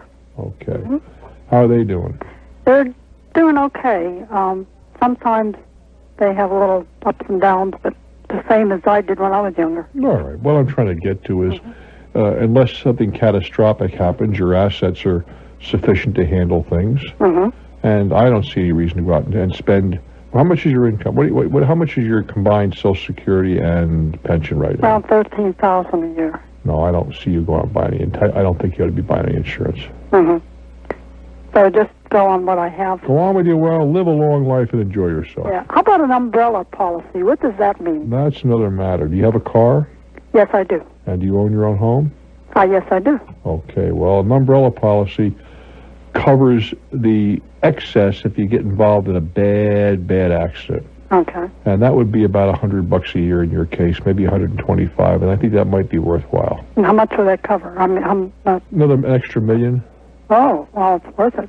I think so. Okay. Now, you have to have the appropriate underlying insurance. Now, it means you got to... How much insurance do you have in your car right now? I have all the insurance with... I don't have the policy in front of me, but I have it for everything. Yeah, but the limits are what I'm trying to get to. Oh, the limits. You'll have to have enough to prop up the umbrella policy. Okay. But it's certainly worth your consideration. Okay. I do wish you well, dear. Thank you. I'm Bruce Williams. All right, to Minnesota, Fergus Falls. Hello there. Hi, Bruce. Great show you got there. Well, thank you, Guy. What's on your mind? Well, I'm 20 years old, and I came up with an invention for airplanes. What kind of an invention? It makes it easier to throw airplanes inside of and outside the hangar. It makes it easier to do what? To push them in the hangar and pull them back out again. You're talking about small airplanes? Yeah, just single engines. Okay, well, they already have a tow, which I'm sure you know. Yeah, that's a thick something that attaches to the nose wheel. Yeah, I know. I'm familiar with that, but mine would be like a $30 product. So it'd be a lot cheaper, I guess. And yeah, it's a lot cheaper than the one I got. Yeah. No question about that. So yeah, it's not just as easy to use as a tow, but it sure helps. It saves a lot on your back and everything. And I'm just wondering what to do with it. Well, I don't know. I mean, you could, first of all, if you really, you're a young guy and money, I'm sure, is a little bit tight. But if you really think it's something special and can be patented, you might want to consider that. Now you're talking anywhere from minimum of $3 or $4 grand. And then you got to figure out a way to merchandise it. Now, one of the places, if you can manufacture this thing, and how much would it cost you to make it? Well, the mold is $20,000. That's the quote they gave me. Oh boy, what do you make this out of? Plastic? Yeah.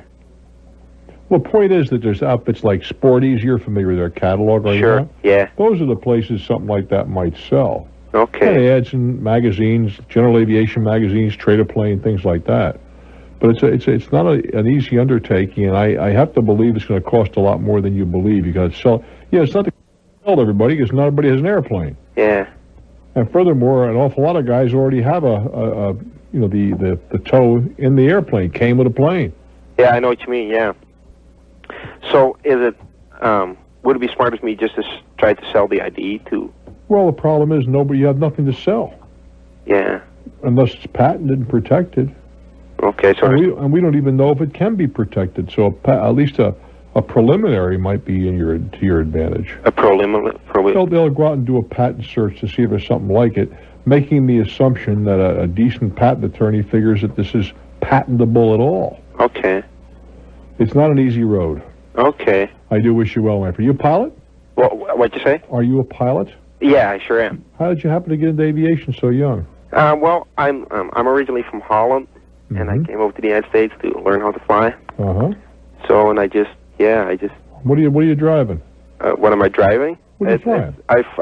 I had an Aztec for a while, but I had to sell that. That broke down on me, and now I'm just. At 20 years old, you had a twin? Yeah. That's very nice. Yeah, I was happy with it. I guess where'd you get the money for a twin? My dad. Oh, okay. He supported me at that age.